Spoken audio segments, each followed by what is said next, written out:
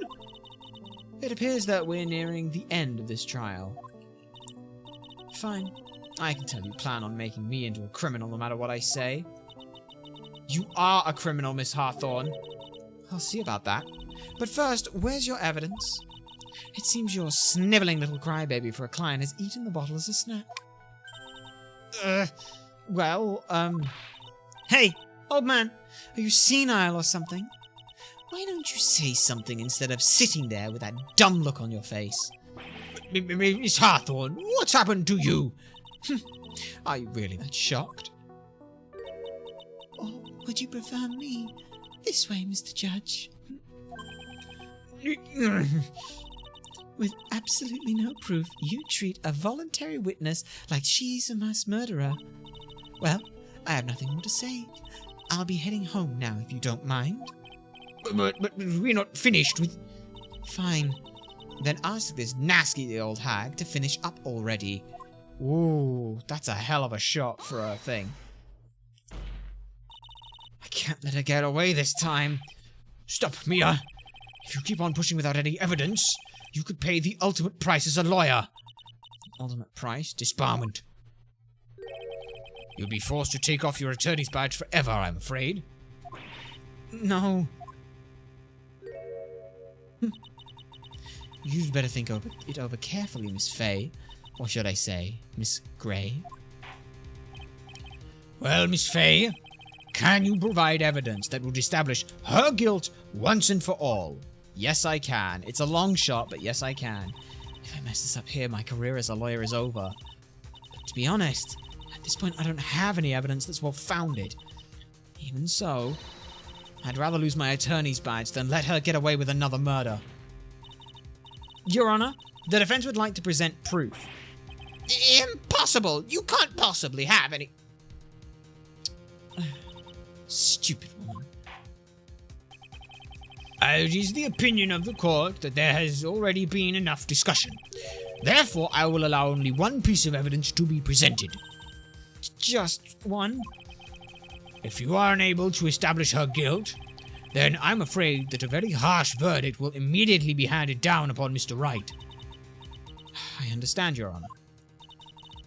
I can just imagine the headline for tomorrow's newspaper. Up-and-coming lawyer plummets to earth before she gets the chance to soar. She was planning to poison Mr. Wright. If that's the case, then the poison was probably in... Well then, Miss Fay, please present your evidence. Show to the court irrefutable proof that Miss Hawthorne was planning to poison Mr. Wright. This is it. Here it is, Your Honor. The evidence that will prove her guilt once and for all. Cold Killer X? Phoenix Wright's beloved cold medicine? Does our rookie defense attorney have a bit of a cold? If I did, I still wouldn't take this cold medicine. After all, it's been poisoned. What? Remember what the defendant said in his testimony? You lost your bottle of it around lunchtime on the day of the accident, and he plans to take it after every meal. I always eat with Dolly, just the two of us. She was the one who took his bottle of Cold Killer X. She was planning to meet up with him, and as a result, she would go, plant it back at his place, and be like, "Oh, Feeny, I found your cold medicine. It was in the back of the cupboard, you silly boy." And then she'd rush off like, "Oh, I had an assignment I didn't realize I needed to do. I'm so sorry, Phoenix. I will see you later." Blah, blah, blah, blah, blah, blah, blah, blah. Run home, and whoops-a-daisy, nothing has done with her. She'd take the bottle with her as well, and he would just have died. Yep. Then she poisoned it, knowing that Mr. Wright was going to take some. Now you're really grasping at straws. After all, it was the victim, Doug Swallow, that was holding the medicine. I would like the court to recall the crime that happened here 8 months ago. Where did Miss Hawthorne hide the evidence? What are you talking about? 8 months ago, the poison was hidden in her bottle necklace, which she then gave to someone else for safekeeping. Someone she'd accidentally run into in the reading room. My client, Mr. Phoenix Wright. Yes, that's right. She did the same thing this time as well. After shoving the victim, Mr. Phoenix Wright left the scene of the crime. That's when the murderer, Dahlia Hawthorne, appeared. With her, she was carrying the poisoned bottle of Cold Killer X. This, of course, was so she could carry out her plan to murder Mr. Wright. I believe she did testify she was going to meet with the defendant. Yes, and she had heard and saw everything that happened at the scene of the crime, including what the defendant and victim were arguing about, and the cut electrical cable. That's when she realized, I can't allow Doug Swallow to live. She used the severed electrical cable to silence him forever. Unfortunately for her, this is when the problem occurred. Mr. Wright, who she thought she had left the scene, came back to check on the victim. And on top of that, because of the power outage, some students showed up as well. It's hardly any wonder that she was, as she put it, in a state of panic. Recall that she was carrying the bottle of poisoned Cold Killer medicine. She must have thought, what if they searched me like they did 8 months ago? 8 months ago? Yeah, she disposed of the evidence exactly the same way as she did back then. She had someone else hold it, and in this case, Doug Swallow.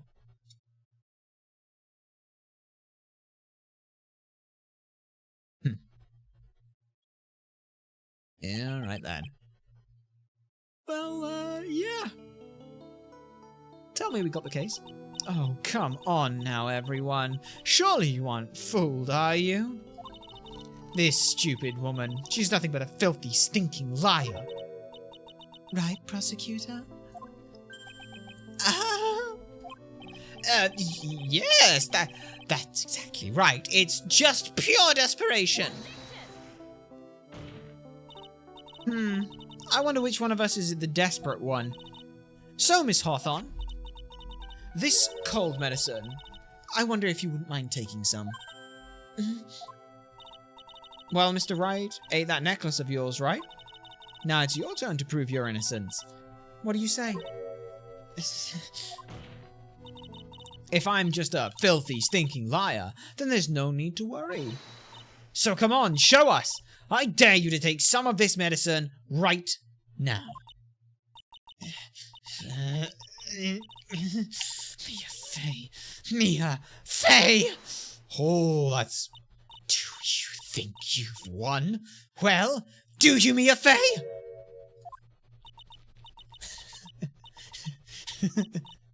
That's just fine. For the time being, victory is yours. For the time being? Well, I have a very long memory, you know. You and I will meet again. I'm certain of it. Well then, Mr. Judge, I'll see you later too, okay? Huh? Yes. I'm going to spend a little quality time with the men in blue now. I wish you all the best.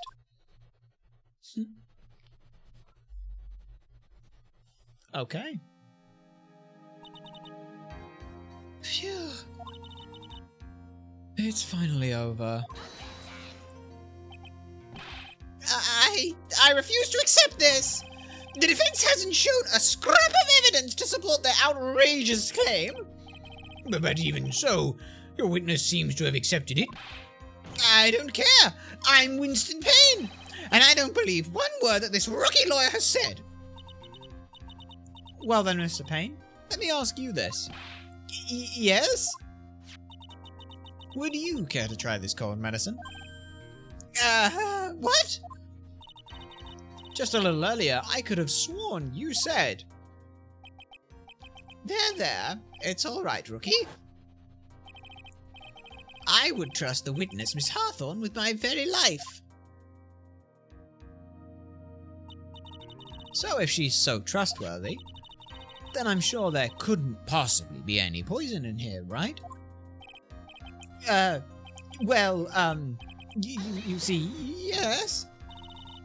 And here comes the back pedal. Come on now, rookie killer. Show this rookie how it's done. How much trust do you really have for this woman? Are you willing to bet your life?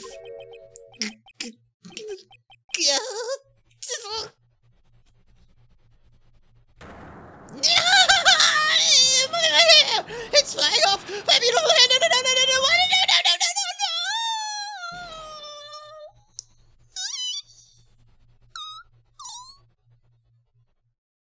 And that's how Winston Payne became Winston Payne. Mr. Payne? About Miss Dahlia Hawthorne? Yes, Your Honor. I'm filing papers for her immediate arrest. Tragic, but not surprising. I knew there was something suspicious about her from the very beginning. Oh, come on, don't lie. Just admit you were wrong. By the way, Miss Fay. Yes, Your Honor? Was it just me, or did you and Miss Dahlia Hawthorne seem to know each other? Your Honor, whether we did or not has no bearing on this case. Very well. Mr. Payne? Oh, this can't be happening. It's a nightmare. It's like I'm losing my daughter. My hair. It appears Mr. Pear has lost his spirit along with his hair. Does the defendant have anything further to add? It can't be true. I did, Dolly. Very well then. I believe I am ready to pass judgment to bring this trial to an end. The court finds the defendant, Mr. Phoenix Wright, not guilty. Hooray! Okay. This court is adjourned. Okay. 3:16 p.m. District Court. Defendant lobby number 3. Mia! You were wonderful in there. Thank you for everything, Mr. Grossberg. Oh, this is a nice little tune. During the verdict, I thought my hemorrhoids were going to explode like Mount Vesuvius. Mr. Grossberg? Do you, maybe you could stop talking about them? Well, that's rather rude. Anyway, this case really made me think. What does it really mean to have a relationship of mutual trust with the client? Perhaps it is we veteran lawyers who have lost sight of this. Oh, Mr. Wright. Congratulations! Thanks. You know, I was thinking... Go on. The dolly I saw up there on the witness stand, I don't think she was really her. What? Yeah, the dolly I know could never have said those kinds of terrible things. Maybe she was like, I don't know, a fake or something, or an identical sister or something, I don't know, or maybe she was possessed by the spirit of an evil person, I don't know. Boy, this poor kid still hasn't got a clue. You need to forget about her, Mr. Wright, for your own sake. Yeah, you're right. It's probably for the best. Also, you need to relax a bit more. Try to grow up a little. But out of all my friends, everyone says I'm the most grown up. Eesh, what kind of company does this guy keep? Well, Larry Butts is one of them, so that's always fun. Right now, I'm studying to become a lawyer myself. That's what you keep saying. But I thought you were in the art department. Well, yeah, I am. But there's a friend that I desperately want to help. And if I hurry, then I should be able to save him in time. I see. Say, Miss Faye, a lawyer is someone who can help people when they're in trouble, right? Mr. Wright, I'm still new at this myself, but... I think that's exactly what a lawyer is, yeah. Okay, I'm gonna do it. I'll study my butt off. I'll become a lawyer for sure. I hope we see each other again someday. Maybe even in court. You know, just not one of us at the defendant's stand. That'd be great. And then it happened. It's been 5 years since I was acquitted of all charges. I became a lawyer like I planned, and I managed to save my friend. But Mia has passed on to a better place. For me, this trial brings up a lot of painful memories. But it also brings up some very precious ones. Oh, Turnabout Sisters, has been so long since I heard this. We love this track. It's so good. And memories I thought that would never rise to the surface again. Mia is gone now. But even so, I can still hear her in my mind. Phoenix, no matter what, always believe in your client. In a court of law, your greatest weapon is belief. Or it is your belief, specifically. 5 long years. Something has happened that's made me think back to her words of wisdom. But that's a story for another day. Oh. What a beautiful start to the game. Not even joking. That is by far and away the best start to any Ace Attorney game that we've played so far. I mean, game 1 is obvious, where it's like a, hey, you're the new, it's like the entire new series and you're the new lawyer. Second game, they had the issue of, fuck, how do we deal with this? So, amnesia. But also, that dude has a really cool face mask. It's kind of cool. I like that. And I like the shirt and I like the tie. It's a really cool look. But yeah, that was absolutely incredible. Absolutely incredible. Yep, we will save our game.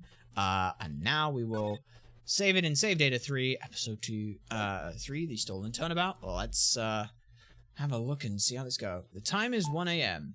Beep. Beep. Beep. Beep. Okay. What are we seeing here, then? Okay. Oh, a safe. Detective, we've made it! Phew, what a relief. Glad the jewelry still is safe. It is Gumshoe, hey! Oh, you said it, pal. It must have been our rock. We must have beat our rocks off to get here. Would you mind opening the safe just to double check? Okay. Alright. Okay. It's a hell of a security code. Damn, that's a hell of a bolt. Jeez. Uh-oh. Ah! We've been had! Salutations! Yo! Alright, we're already a fan of Master Mask. Out of the front, guards! Turn on the searchlights! Better luck next time, gentlemen!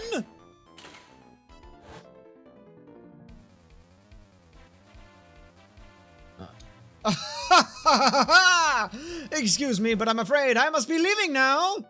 My planet needs me. We shall meet again when the next moon is full. Mask the mask.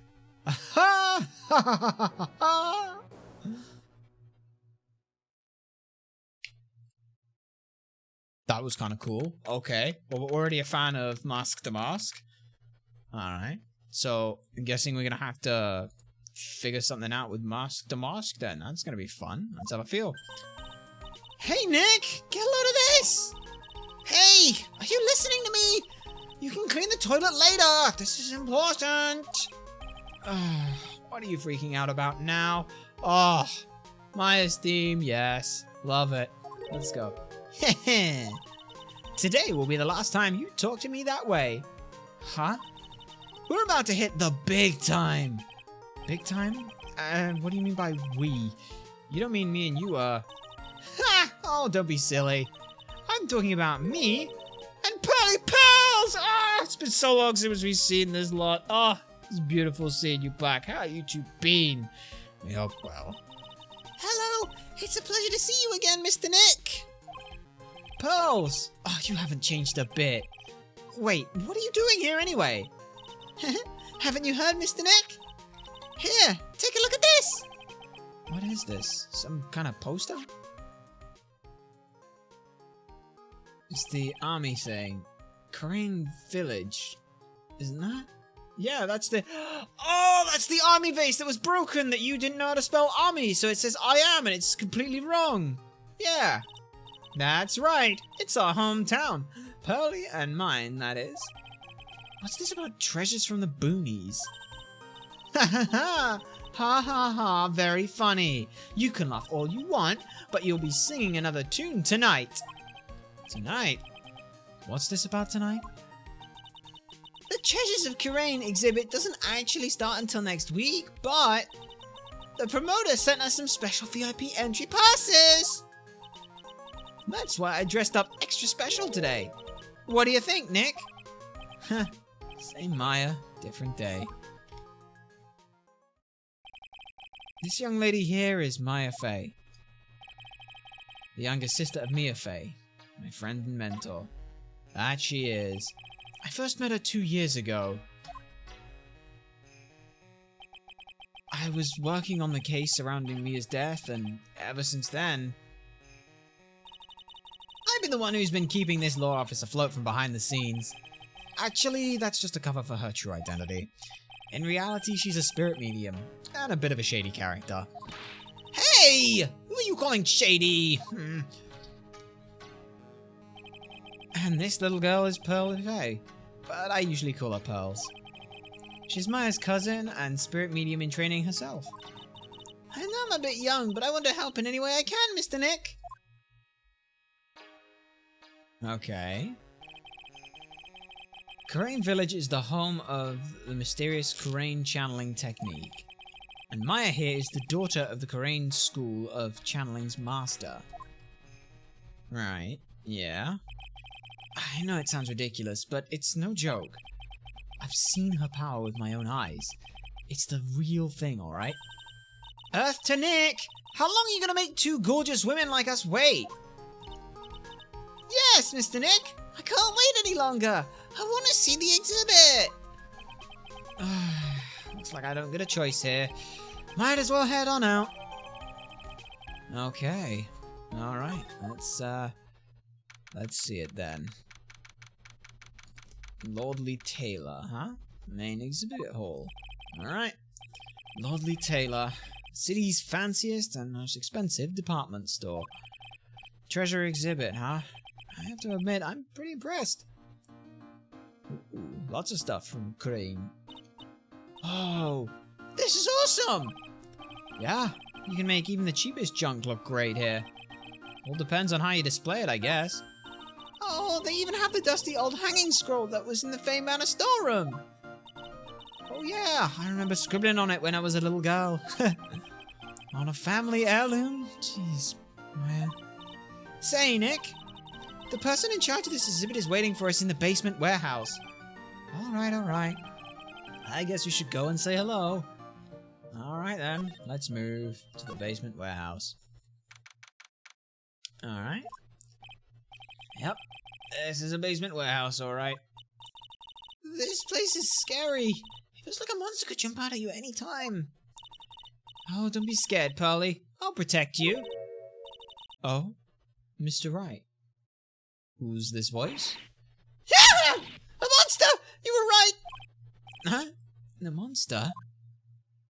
Oh, it's Adrian Andrews! Good to see you again! You're still wearing the same clothes, just in a different color because it's a fancy evening. Good evening. It's good to see you again. I know you. You're... It's nice to see you again too, little miss.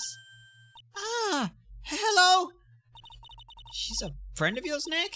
And how do you know her, Pearly? Nice to meet you. I'm Adrian Andrews. I'm in charge of the promotion and planning for this treasure exhibit. I'm also responsible for the security arrangements. Oh, nice to meet you. Adrian sure has changed since we last met her. Yeah, I hope she's been to therapy over everything that happened, because, to be perfectly honest, everyone would need it.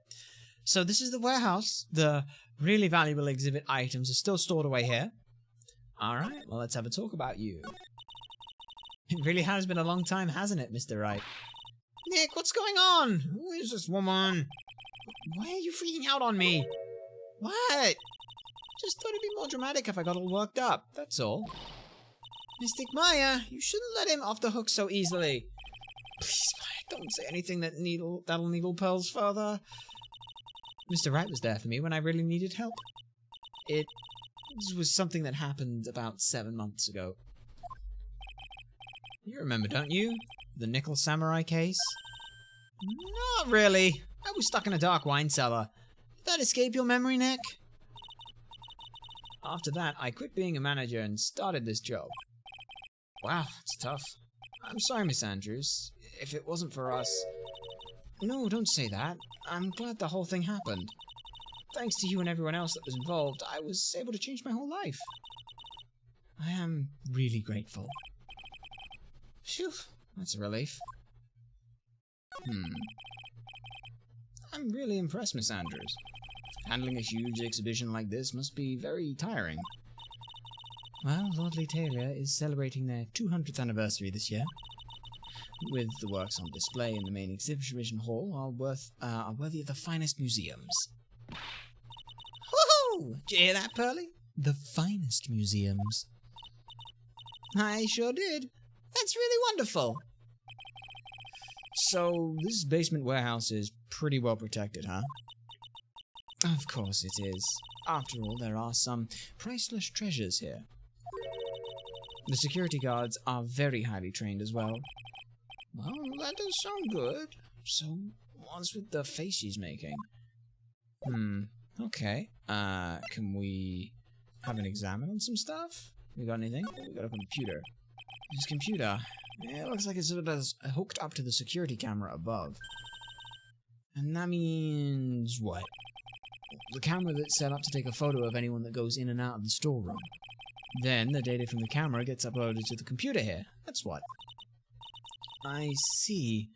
It's some pretty high-tech stuff. Indeed. Okay. And then... anything else? Oh, we can slide. Let's have a slide. Mr. Nick, what's that big door over there? Looks like it's the door to the actual storeroom. I can see lots of big boxes and stuff back there. Really? Then let's go in. I want to take a look. Oh, I'm sorry. Unauthorized personnel aren't allowed in there. Did you hear that, Nick? We're unauthorized personnel. Why are you telling me that? Alright, what else have we got over here?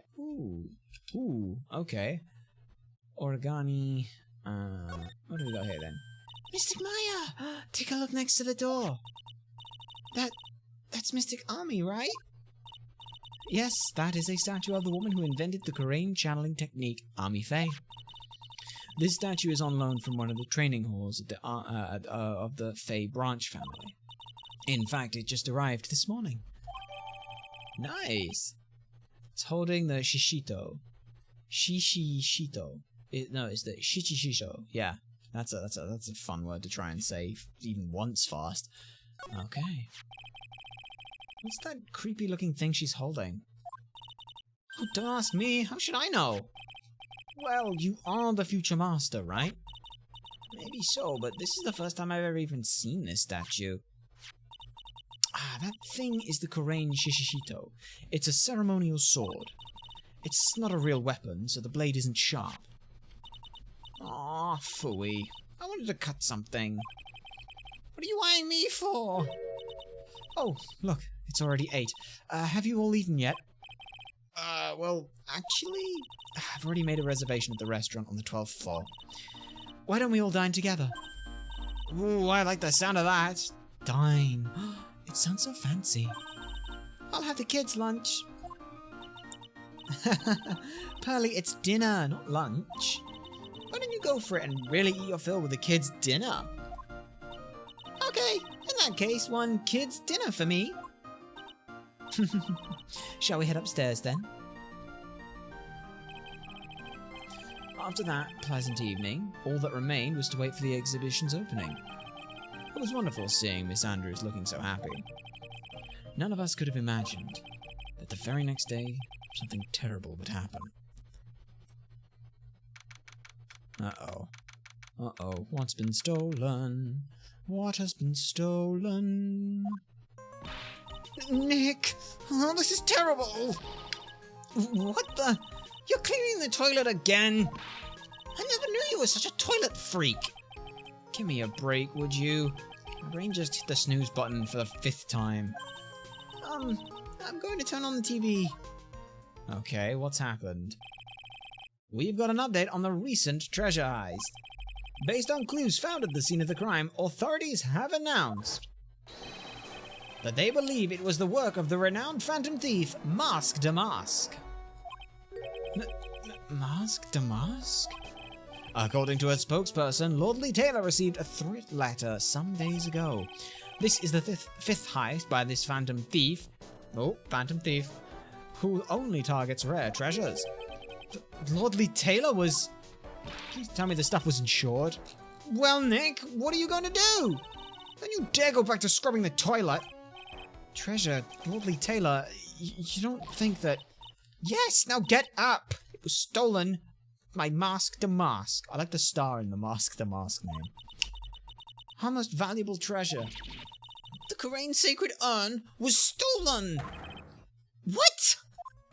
Okay, well, what? Refresh my memory a little. What is this sacred urn? It's only the most important treasure in the Korean village, that's all. Look, it's right there on this poster. Yeah, that it is. Don't you remember that what's inside? The urn contains a very important soul. Namely, the soul of Mystic Army Faye, the founder of the Korean channeling technique. Yeah, we won't mention that Pearl broke it.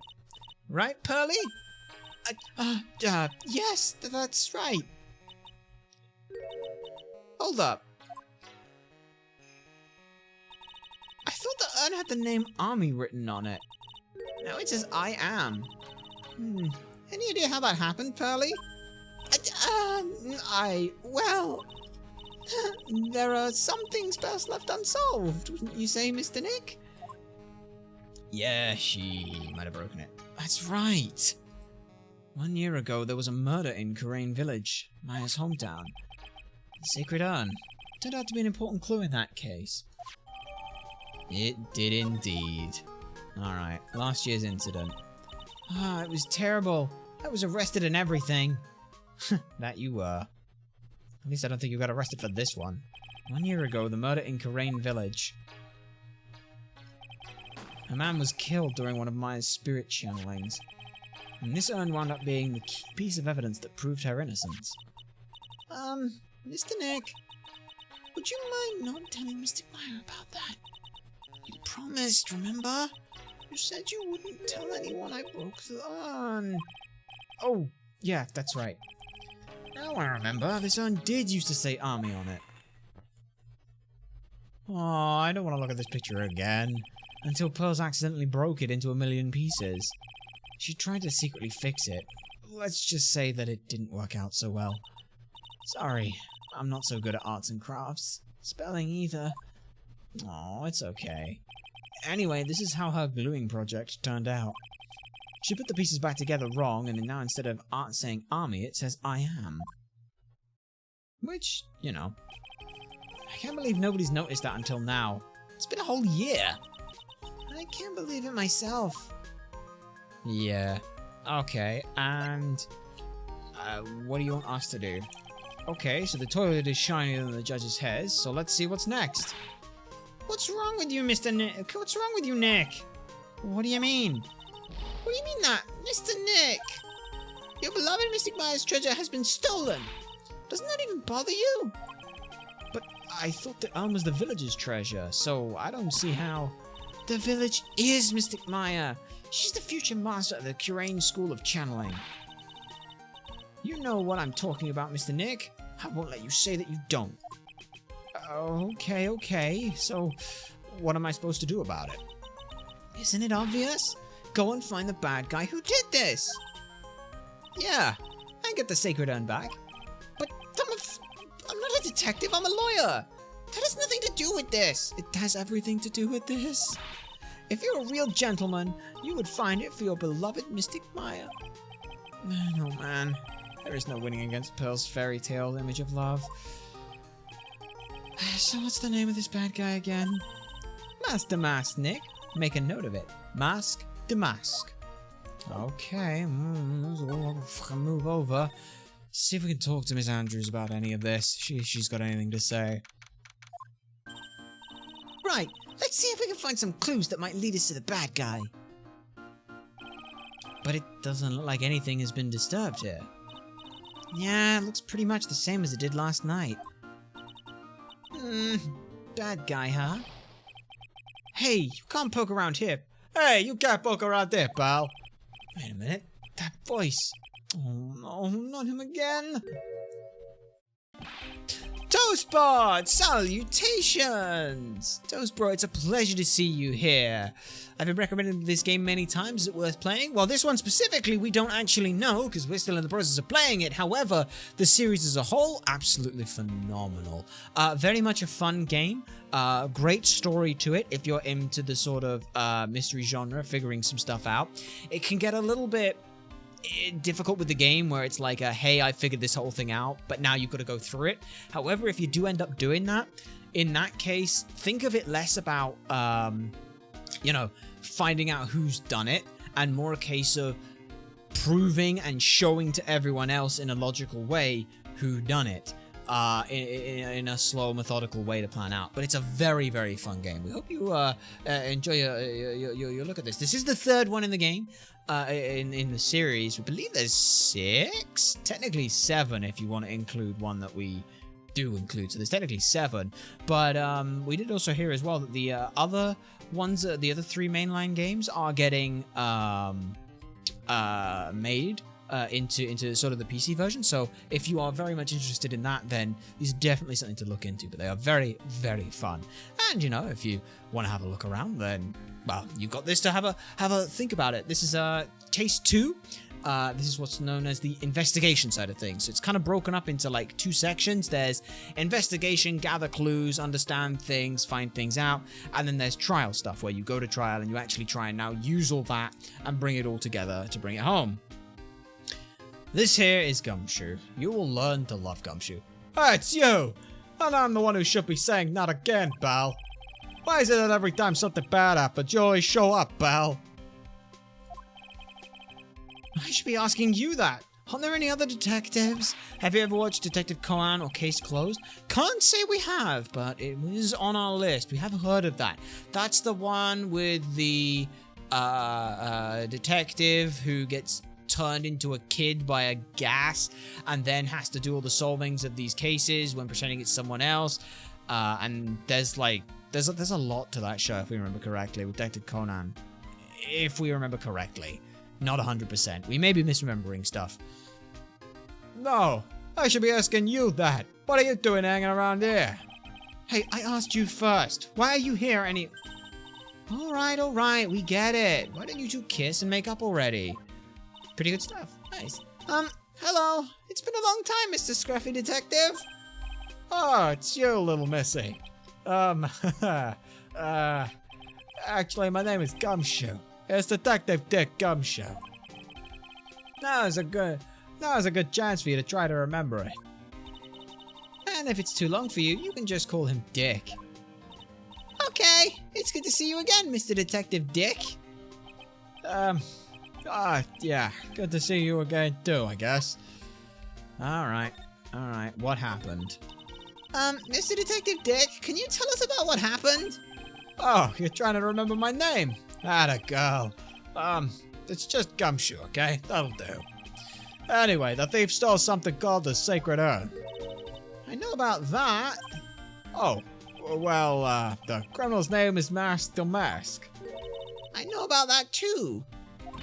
Detective, can't you tell us something other than what the mainstream media knows? Well, I guess I sorta kinda owe you guys, in a way. The crime occurred last night around 1:30 in the morning. How exactly do you know that? Well, we got an emergency phone call from a guard at the scene of the crime, pal. He said the urn was just stolen. The scene of the crime? You mean here, right? Wrong. Wrong? Why wrong? Why wrong? Why wrong? That urn was being kept under the careful guard at the basement warehouse. Basement warehouse, huh? Yeah. So who's guarding the basement warehouse? That guy! It's all his fault that the thief got away, pal!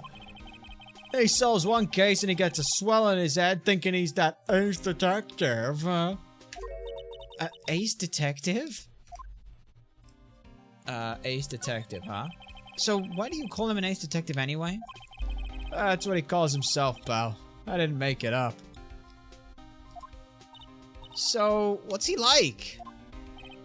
Well, like I told you, Master Mask has made 5 heists so far. I haven't done that. That's the only awkward thing about this, is you want to read the train of thought, you have to go down the list, not jump the thing. On the 4th heist, Mr. Ace Detective managed to get his stolen treasure back. Wow, that is impressive. All by himself? Yeah, gotta admit it, pal. Maybe he really is as good as he says. Every time the thief sends one of his calling cards, we send our men on a stakeout. But none of us have ever gotten so much as a glimpse of him. Gumshoe is a very nice guy. Gumshoe is a lovable lug. He is a himbo, is the best word we have ever come to learn. Gumshoe is a himbo. He is great and wonderful. But Mr. A Detective was about to retrieve the stolen treasure from the thief. Anyway, he's at the scene of the crime right now, looking for clues. So he's down in the basement warehouse, huh? Also as well, Gumshoe has like barely a salary at all. He also loves wieners. Hey, Detective Gumshoe, about this Master Mask. Is he famous? What? Oh, you are joking, right, Nick? Master Mask is the hottest thing since sliced bread. Sometimes he appears as a museum guard. Sometimes he appears as a big brown bear known to surprise unsuspecting victims. But underneath those disguises, it's the true Mask the Mask. A himbo is a very large, lovable lug of a human being. Heart in the right place, but never, at least our understanding of it is it's heart in the right place, head on the shoulders, brain to be decided.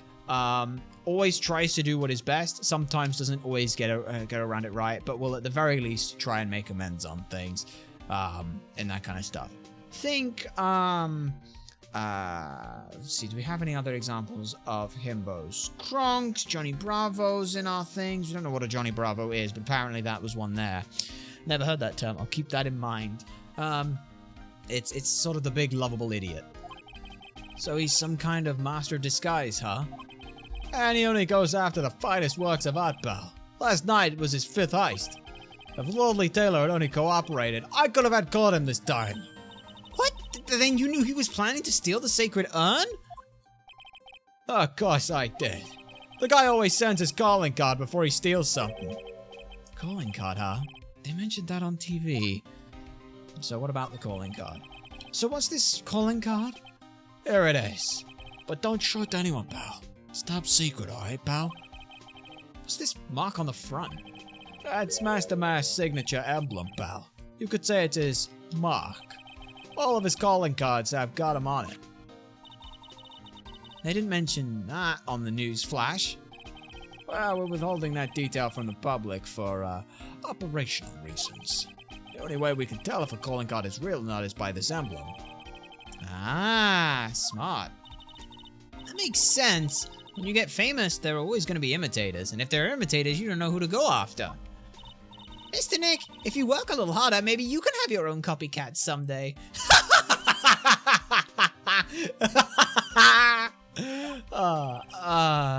Yeah, thanks, I guess. Alright, well, that just about, does everything for here. I guess, Gumshoe, it was nice seeing you again. Let's head to the warehouse basement. Basement warehouse, and see how it is. Oh, let's see. That apparently Ace Detective is down here. The fucking sword's broken as well. No matter how many times we come here, this place always gives me the chills. That's probably because it's air conditioned. You know, to protect the art pieces, you know. It's also humidified nicely. Welcome to my private little banquet of chaos. Huh? What the heck does that mean? Aha!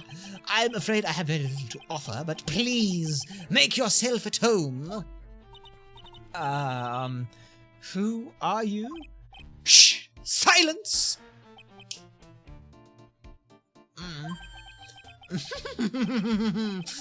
Now I see. It is all becoming clear. What do you see? Zivari! The truth has once again been elegantly revealed to me. A lawyer and a spirit medium. Neither are very advanced in their trade. Am I wrong? Yikes, that's scary. How did you know that? How, you say? The universal skeptic would say that how is nothing but a question of why. I'm a traveler of both time and space, and a swimmer of dreams. What is he talking about? I can't make heads or tails of it, Nick. Without further ado, let me fulfill what should be the first duty of any gentleman, and introduce myself. The name is Atme. Luke Atme. Ace Detective. Oh, hi. Don't let him intimidate you, Nick. Stand up and show him what you're made of. The name's Wright. Phoenix Wright. Ace Attorney. He did the thing! He said the name of the thing. I get it. I'm Maya Fey. Ace Spirit Medium. And, I'm Pearl Fey. Roll credits. I'm Mystic Maya's cousin and, Spirit Medium Ace Apprentice. Excellent. Well then, we shall begin our little game. Game? Why does the phrase one short of a baker's dozen come to mind with this guy? Alright, let's have a talk. Already like him. So are you really as famous as they say? Of course. For a lawyer, you have a rather shocking lack of knowledge about the world. I had no idea anyone was left in this city that had not heard of me. And look at me. I am Master Mask's arch enemy, the Ace Detective. Look at me. At this moment, there are two mighty figures which loom large over this grand city. One embodies the nefarious forces of darkness, the other the angelic cherubs of light. Boy, now I'm really lost. What is he saying, Nick? I have been personally on the heels of this villain since his first crime. After learning this criminal's patterns, I thwarted his very last loathsome larceny. I returned the target of his tyranny, the portrait of Mijina, to the crime scene. And I did it all by myself. I took it back from mask to mask, with my brawny mind and my brilliant muscles. Yeah, they mentioned it on the news in the Great People Around Town segment. They said that the museum gave you an incredible jewel as a reward. Well, compared to the treasure that I retrieved for them, it's not much. So, in the end, the only thing that makes you great is your own self-praise. And Mask to Mask, then? Oh, tell me what you know about Mask to Mask. And keep it simple, please.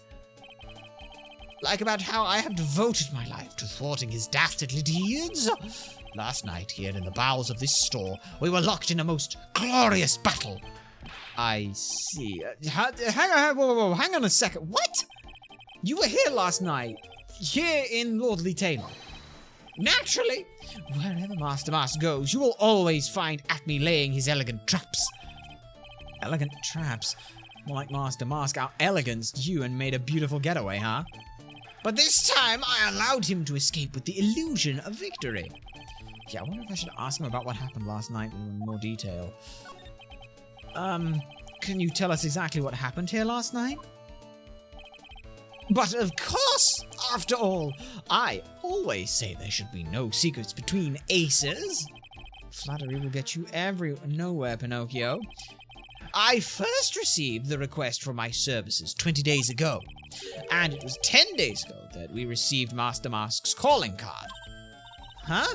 You were hired before the calling card even arrived? Yes, you see, the person who hired me is quite rigorous and thorough. Yeah, that's Adrian for you. A mere 10 days after hiring me, her worst premonitions were realized. Is this man wearing a magnifying glass as a monocle? Yes, he is. Trust me, that is not the weirdest thing someone has worn. No, we will not elaborate. A calling card arrived? Yes! So ace detective that I am, I set a trap for the thief right here in the warehouse. And waited for him. Alone. Alone? But why? Why wouldn't you go to the police for help? Ah, ridiculous. Why would I seek help from such a singularly useless group of nincompoops? Alright, true, I'll give you that one.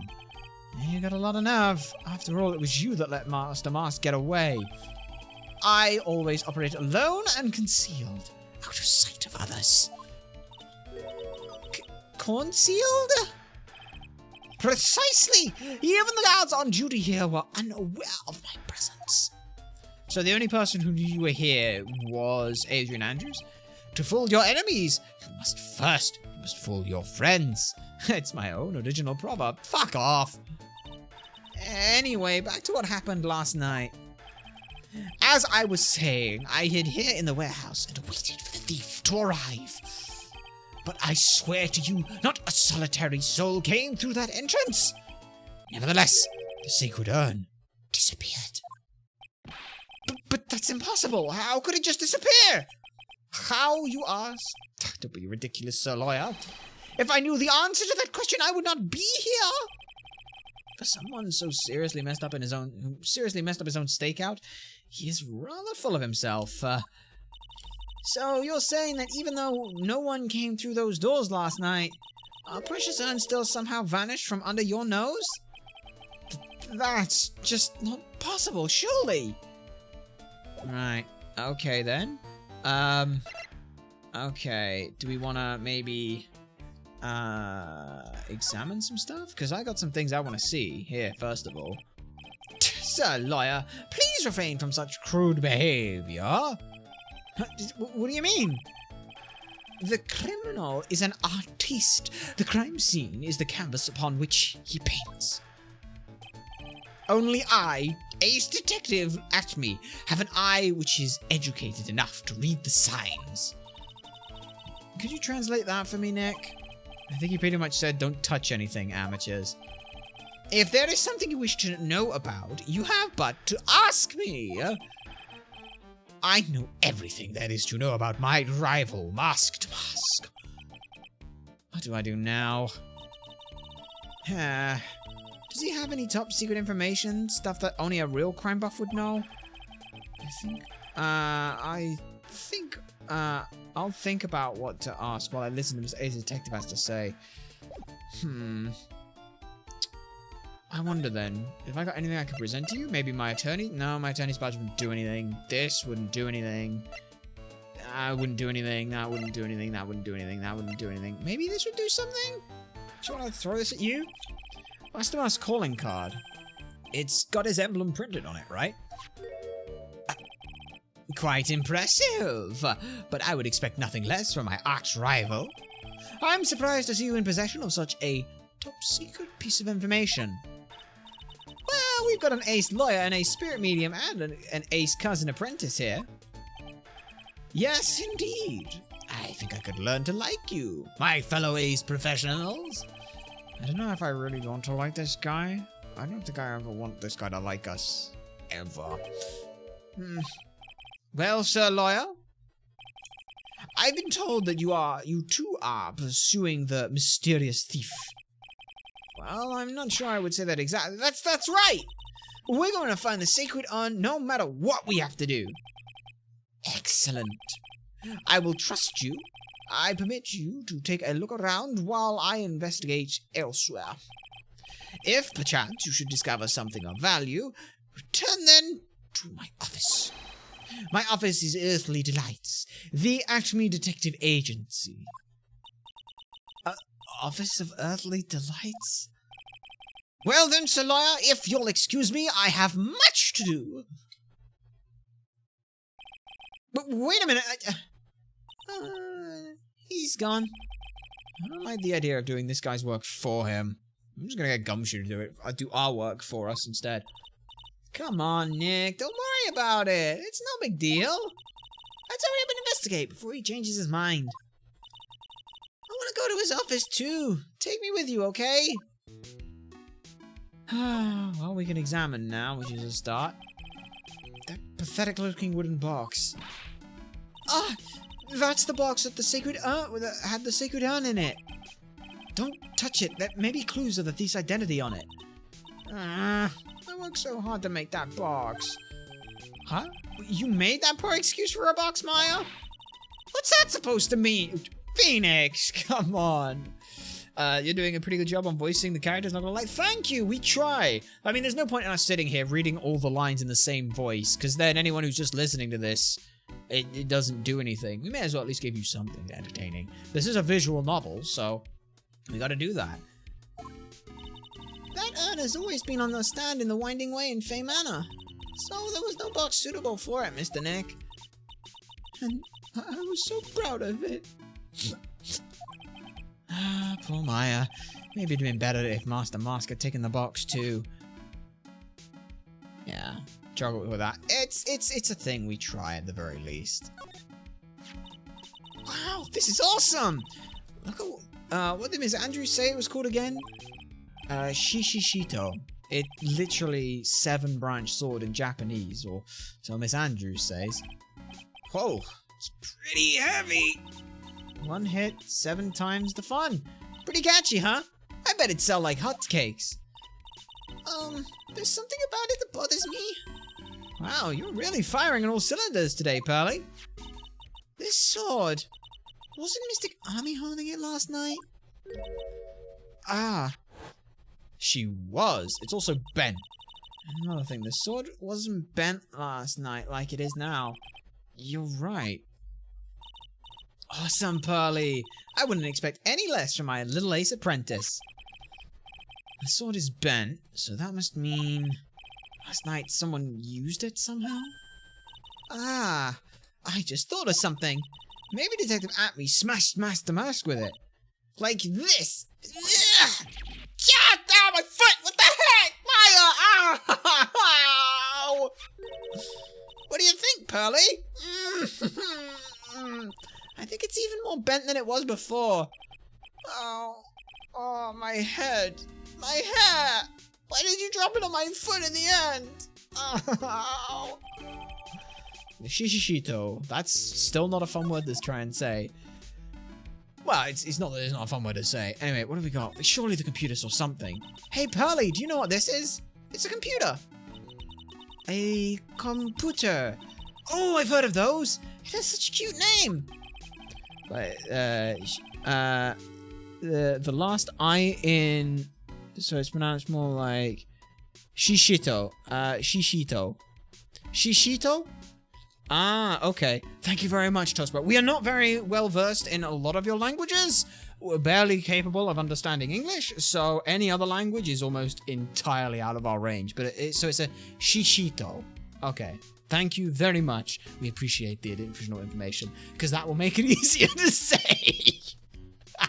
It looks like this computer is for storing the data from the security camera. When someone comes in or out of the warehouse, the camera takes a photo of them. That's probably the trap that the detective have set up. You skip the I, but not the she. So, shishisho. Shishito? Shishito. Shishito? No, because that's shishito. We'll get it eventually. You know what? We have an idea. Here's a very smart, simple idea. Let's just translate. We'll get it in a minute. We'll get it in a minute. We have a plan. Let's see. Will this plan actually work, though? It's tech languages. It is Japanese. It says apparently it translates to with Mr. Quality, but somehow we're not entirely sure that that's correct. It's hang on a sec. Shishisto. Shishisto. Shishisto? Shishisto. Shishisto. Shishisto. There we go. It is Shishisto. Thank you. Thank you. All right, we got it. Now we can move on. Apologies. It's one of those things where once we know we're pronouncing something wrong, knowing how to do it. Shishisto. There we go. Shishito. So many people are going to call it a shishito, and I apologize for saying it wrong. But shishisto. Not sure if it makes it easier. Shishito. Shishito. There it is. All right. It's probably the trap. Yep. Let's see if we can find the last night's data on this thing. We might even find a photo of Master Mask. Let's see here. Oh man, I really stink at working these things. Anything? What's wrong, Mr. Nick? You're sweating an awful lot. I don't know how to pull up the photos. I had no idea you were so pathetic with high-tech stuff, Nick. Yeah, well, I managed to print out the camera data anyway. I guess you have to learn to crawl before you can walk, right, Nick? Okay, there's an Asian game I played a long time ago that had voice acting. Interesting! Very nice. Yeah, sure. Anyway, it looks like the camera only went off once last night. Okay, well that's still useful. At least we can say that happened. We don't have the camera yet. But it's a start. It is a start! And a start is good enough. Alright. Shishishto on the floor. It's like a shishish kebab. Yeah, that's the only way we're gonna remember it is shishish kebab is shishish to. Yeah, there we go. Why is there paint on the floor? Look what you did, Nick! You spilled paint all over here! Well, at least it's not blood. Very pink blood, but it's not blood, that's good. I didn't do that! Well, if it wasn't here last night, I wouldn't have noticed the color this outrageous. But this paint has already dried up. Well then, you should have cleaned it up before it dried, Nick. Paint doesn't dry that fast! Besides, I told you it wasn't me! It looks like it's been several days since it was spilt. Hey, look at this! What is it? There's some kind of shape left in the bottom side of the stain. Huh? Hey, you're right. I wonder what it could be. Well, I have an idea. Could it perhaps be the pink on this box and the pink here are connected in some way? Maybe. The statue of Mystic Army is so cool. I want a golden statue of myself. Oh, we could put it in the office. Hey, it's Wright and Co. How about a gold statue of me? Mr. Nick, I'm sorry, but I noticed something strange. Huh? What is it, pals? The statue of Mystic Army? Was this where it was last night? Ah. No, it wasn't. I'm pretty sure it was closer to the door.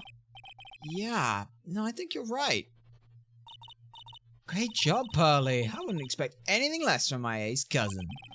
So that statue was moved on the night of the crime. But why? Because we don't actually have any fucking ideas right now. Anything else? Anything else? It says Organi. No, it doesn't, Nick. It says organize. You just can't see the last two letters. Yeah, well, I guess no one else could read it either because this place is a mess. Yeah, you must feel right at home, huh? Oh, well, that looks like it's about everything. Oh, the APO. Mr. Nick, what's that big door over there? Looks like it's the door that actually for the actual storeroom. I can see lots of big boxes and stuff back there. I guess that's where they were keeping the sacred urn. Remember, Maya, Miss Andrews said we're not allowed in there. Okay. That appears to be everything. Yeah, that appears to be everything. Oh, so let's go. Where the hell do we move to then? I guess the main exhibit hall? Oh, hey Nick! Your cell phone's ringing. Hello, Phoenix right here. Oh, hey, it's me. It's Gumshoe, pal. Gumshoe?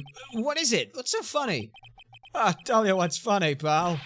I finally beat him. I beat Mr. Ace Detective. Finally, this underdog is the alpha dog today. That stuck-up detective's met his match. Yep, I finally got him. Lock, stock, and barrel. There's no escape for him this time. You caught him? Are you saying... You captured Master Mask? Bingo! Well, actually he surrendered. But I still got him. Master Mask surrendered? Huh? What? Okay, what the fuck is going on? That's great! So when can we come and pick up the sacred urn?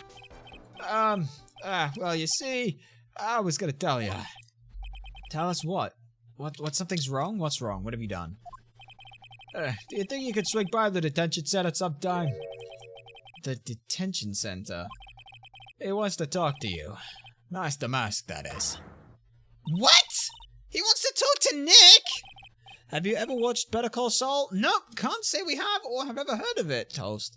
It is, there are many things that we have to research on. We unfortunately very obviously get distracted quite quickly by a lot of things, which is why we broadcast it, so that at the very least we can get reminded of stuff. Also, someone else can tell us these things. I'll be waiting for you, pal. So get over here soon. The detention center, huh? Alright then, guess we'll move to the detention center. So I guess we can't go through this way, so... There's the detention center! Ha! Ah, the good old detention center. It's kind of a show about attorneys, kind of like a prequel to Breaking Bad. Interesting. What's Breaking Bad? Hey, pal. Welcome to the detention center. Yeah, we've been here like, what, like 7, 8 times minimum? You're sure in a happy mood, aren't you? Yep. After all, we got Master... Right, but, so where's the sacred urn? It's Breaking Bad, did you just ask? We may have done, yes. Oh, sorry, pal.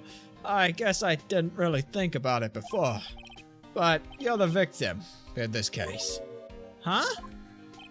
Well, I guess I should let you guys hear the story straight from the horse's mouth, huh?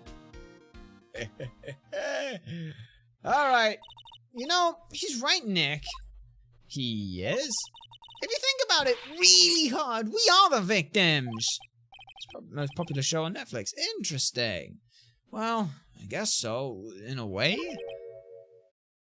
I'm so used to thinking of the victim as a dead person, because it wasn't a murder case.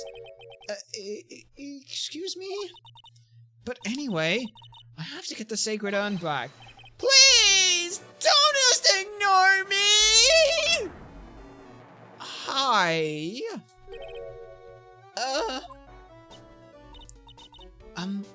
Who are you? I'm the mask? Okay?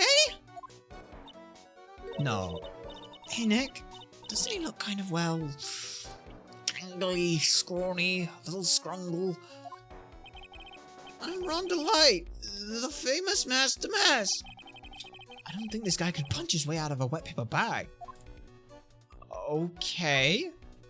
Well, that's a thing. So about this. So you're the Master Mask, right? Yeah, yes, you bet. No, that's wrong. You see, it's complicated. Sort of yes, and sort of no, if you know what I mean. What's wrong? Well, when I say wrong, what I mean to say is that it's not right, per se. You see, it's not spelled mask, demask. It's actually spelled mask with a star, demask.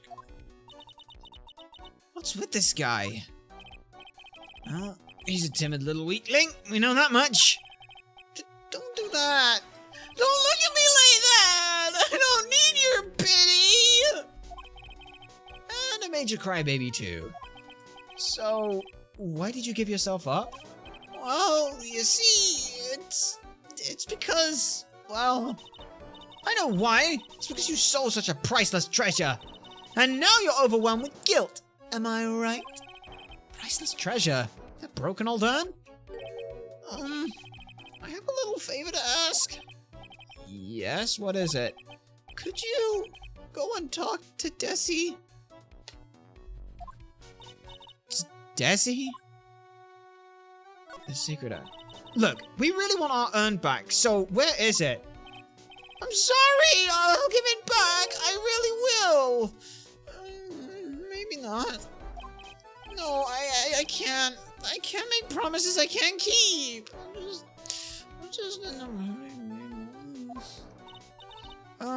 Mr. Nick? I couldn't hear what he just said, especially that last part. Mask Damask? Mr. Damask, do you think you could speak up a little? Yes, sir. I will. I promise. Maybe not. You see, I'm already speaking in my normal voice, so I can't really do anything. Mr. Damask, about the urn? Oh, yes, the urn. Right away. Actually, no. I wouldn't mind telling you, but actually, I'm afraid you... No, enough already. Just tell it to us straight. Please. Please don't yell at me.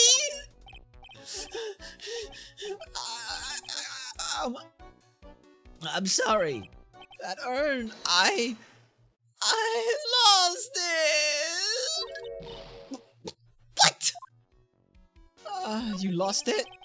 What did you just say? Did you just say that you lost it? Yes. Or no. Maybe so. I mean, yes, I lost it. What do you mean? Well, you know, I lost it, like I said. These things just happen. You're on the train and you get distracted and you forget your bag, you know? What? You forgot our sacred urn on a train? Wait a minute, you went on the train dressed like that? I think she's lost her marbles too. No, I think it's a he. To be perfectly honest, we're not 100%. Ron, maybe. Who the fuck are we to care? We don't do gender. This is as far as we're concerned. You tell us. No, I was just speaking hypothetically, that's all. Anyway, I'm sorry. I lost it somewhere and I don't know where. This guy's story is more surreal than a Dali painting. You are really sure this creep? Are you really sure this creep is Master Mask? Maya, don't call him a creep. Although I do have to admit, I understand your doubts about this guy. Haircuts remind you of Princess Leia. Anyway, so who is this Desi person? Please don't talk about my wife like that. I guess she must be his wife. I'm sorry. The truth is, it was my wife that told me to have you all come here. Do you think you could go and visit her at my hideout? Hideout? Mr. Nick, What does he mean by hideout? Oh, sorry. Naturally, I meant to say my secret base. Secret base? Well, my apartment, actually. Plazo Pel Pepe, 3rd floor.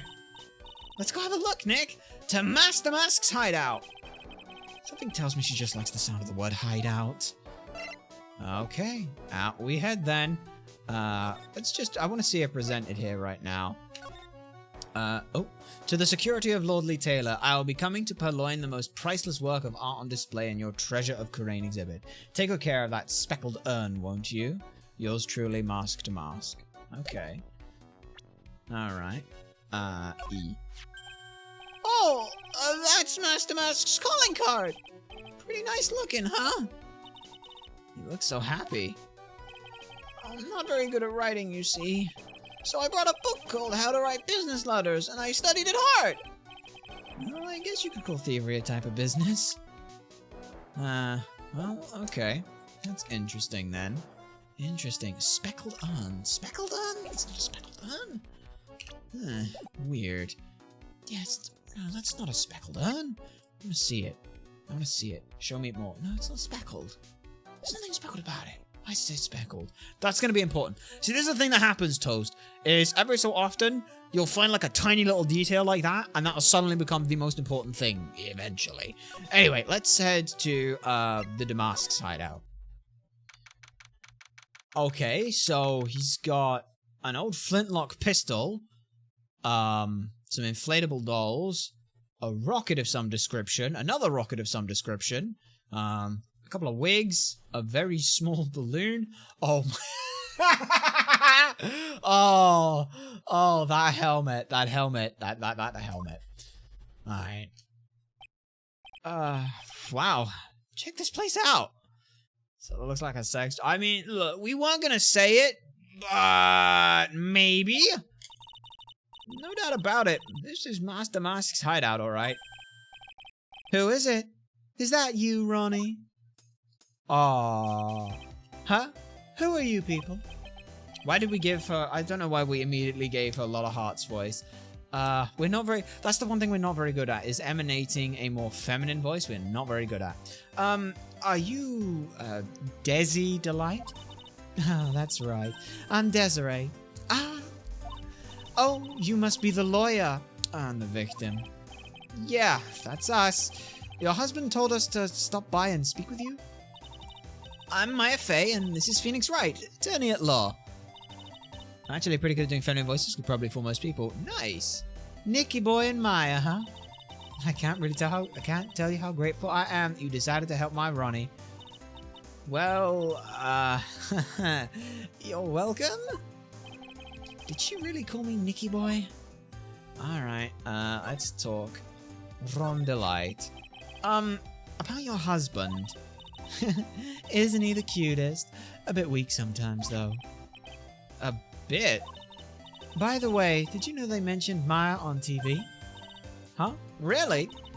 They said you own the urn and that you're doing some shady training in the law office now. Remind me not to watch that channel's news program again. After I saw that, I thought it might be a good idea to meet the lawyer they mentioned. I see. My Ronnie, he has a powerful imagination and gets deluded easily. He kept insisting he was going to surrender to the police. I didn't know what to do. It was me. I stole the urn, he kept saying, as if it was even possible. Huh? But you're saying he didn't? Uh-oh. Oh, no. Of course he didn't. Why would my Ronnie ever do something like that? Well, you know, it's a priceless treasure, and he's... It is possible his own... Is it possible his own wife doesn't know his secret identity? Anyway, how about you? Me? I'm the kind of woman that needs a little excitement in her life. Oh, excitement, huh? That explains the ropes and the swords and the... you know, well, whatever, yeah. Yes, I'm at my happiness when I'm racing along with my bike going at full throttle. Riding a motorcycle is like putting your life on the line. You know what I mean? Well, I think that depends on how you ride it. That's a comment. I'm the type that can't stand living a boring, dreary old life with no action. No offense, but your husband, Ron, doesn't exactly look like the risk taker himself. Yeah, you're right about that. He's definitely not one for thrills and danger. But I do have to say that he makes up for it in other ways. His penis is fucking huge, and he rocks my world every night. Other ways? Yes. Money. Ronnie is incredibly rich and super generous. He bought me a bike that's so fast it'd make your head spin. And shopping. Oh, I like to shop so much it makes Ron's head spin.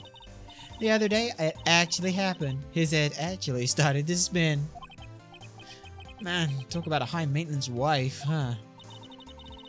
The scene has way too much potential for clips. Well, by all means, Toast, if you feel the need for clips, make them. So what does Mr. Delight get? Where does Mr. Delight get all his money from? Ronnie is a security guard. They put their lives on the line, right? So they get paid tons of money in return. Tons of it. He's a security guard. I think it's my turn for my head to spin. Night of the crime. Can you tell us about what happened last night? What time did that incident take place again? What time was it at again, Maya? Well, according to Detective Gumshoe, it was around 1:30 in the morning. Last night was horrible. I got pulled over. Pulled over? Yes, I always do my best flying at night, see? Flying? Yo, you're talking about your motorcycle, right? Yes. Anyways, last night I got pulled over by a policeman. I can't believe he caught up to me. It was a great chase, let me tell you. When he finally caught up to me, the poor man was as white as a sheet. It was about 3 in the morning when I finally got home. Sounds like she's got an airtight alibi, huh? Well, what about Mr. Delight? I don't really know. We weren't together at that time of night. But when I got home, he was already fast asleep. So basically, he's got no alibi. Shit. Okay. Hey, you know how your husband is this, right? You know, we did it again. We want to present it. It's just E.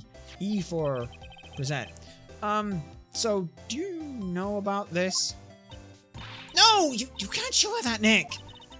That emblem is top secret, don't you remember? Yeah. Oh, shit. Sorry about that.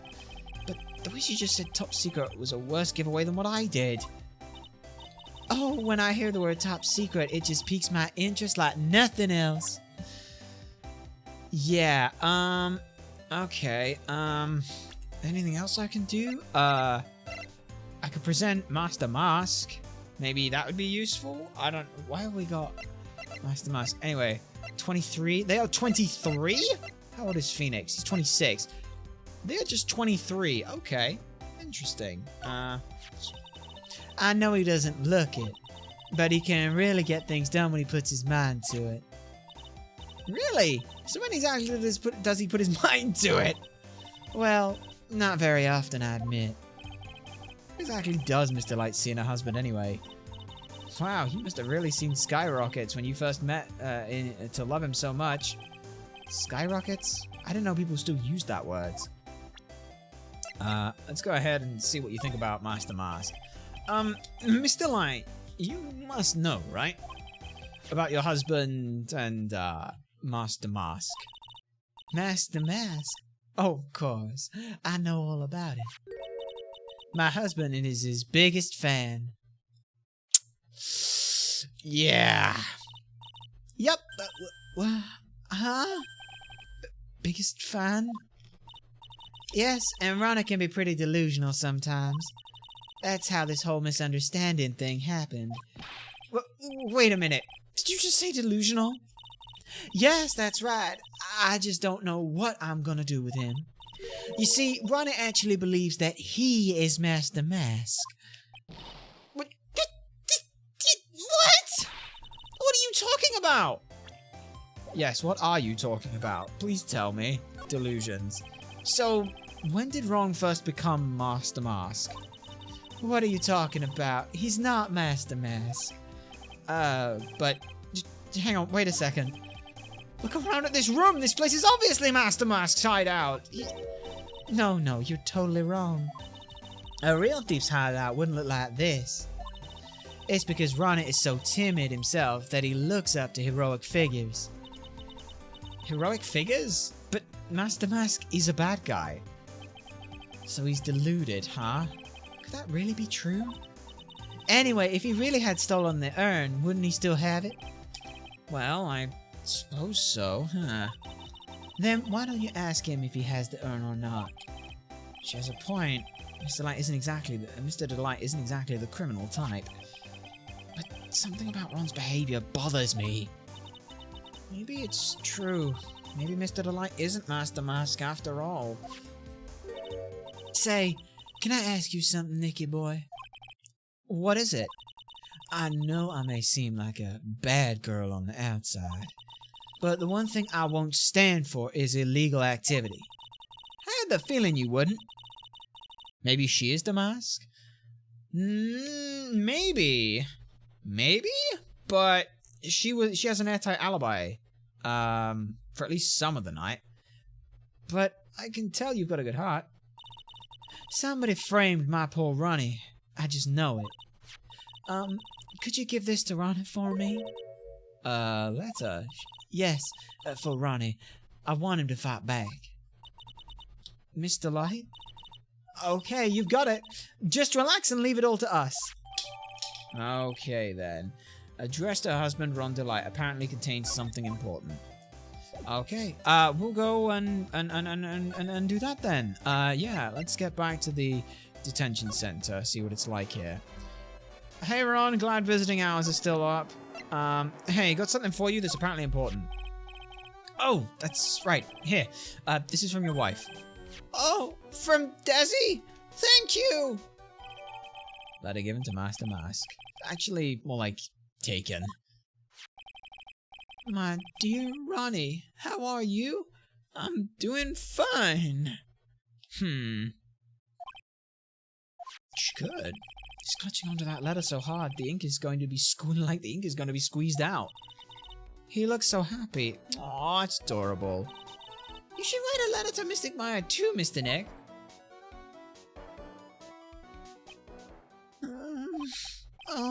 Mr. Lawyer? Yes? In the letter that Desi wrote, she said, ask this guy to be your lawyer. Huh? I know this would be asking a lot, but could you please take my case? My trial starts tomorrow. Hey, hang on a second. He can't be your lawyer. Why not? What do you mean, why not? We're the victims in this case, right? Victims of this Damask guy. Well, yeah, but according to Desiree, he didn't do it. She said the poor man, he's deluded himself into thinking he did it. Right, Mr. Nick? Oh, come on. She could be lying to protect her husband. Well, that's true. Actually, no. Actually, no, it's not. It's just hard to say. Oh, no, it's spreading. Oh, please! I'll give you the treasure of your choice in return! What should I do?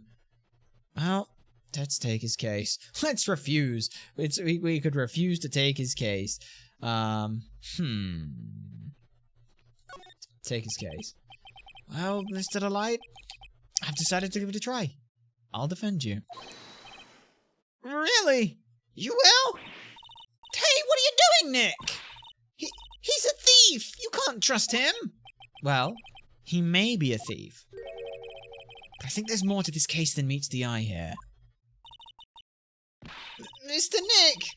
I was wrong about you. I shouldn't have trusted you. Pearls? I can't believe you defend this person after what he did to Mystic Maya. I'll never forgive you. Ever!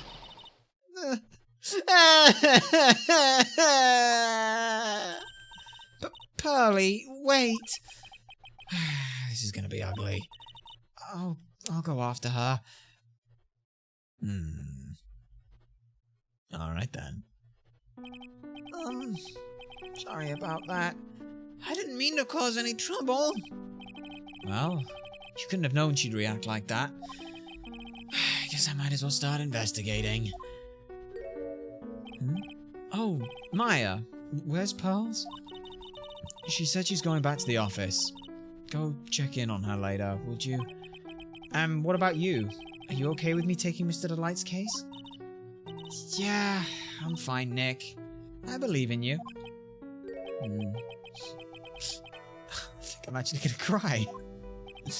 I know you have a lot of work to do. I really appreciate it. Okay, Nick. Let's get the show on the road. Alright. Let's, where the fuck can we even start at? Anything we can do is see if Pearl is here. Anything there? Mr. Nick! Welcome back! Oh, hey Pearls. You're back too, I see. I went and bought us a strawberry cake. I'll go make some tea to go with it. Hey, Pearls? Looks like she feels really bad about what happened at the detention center. Aww. Yeah. Mr. Nick, I was wrong about you. I shouldn't have trusted you. No, Pearl, it's okay. It's okay to do that. The most important thing about all this stuff is, from our understanding of human emotions, is that it can be very easy to follow through on the first emotion that it is, and a lot of the time that can be anger at things. When you feel hurt, you feel that anger, and you can feel very betrayed. You can feel like you want to hurt someone back. And in this instance, this was a trust thing. You got hurt.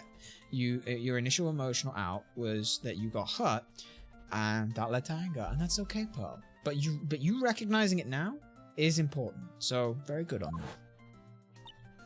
Yeah, I'll never ever forgive you ever. Mystic Maya, the tea's ready. Oh, thanks. Come on, Mr. Nick, please have some cake. Yeah. Thanks. Pearls, can I... Oh, excuse me, I was in the middle of cleaning the toilet. Hey, it's okay. I just cleaned it this morning anyway, but... too late. This might be a good time for me to ask about her, actually. How is she doing? Talk. How is Pearl doing? I first met Pearl a year ago. It was when that murder happened in Kurain Village.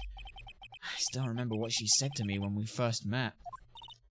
You're Mr. Nick, right? You're Mystic Maya's special someone.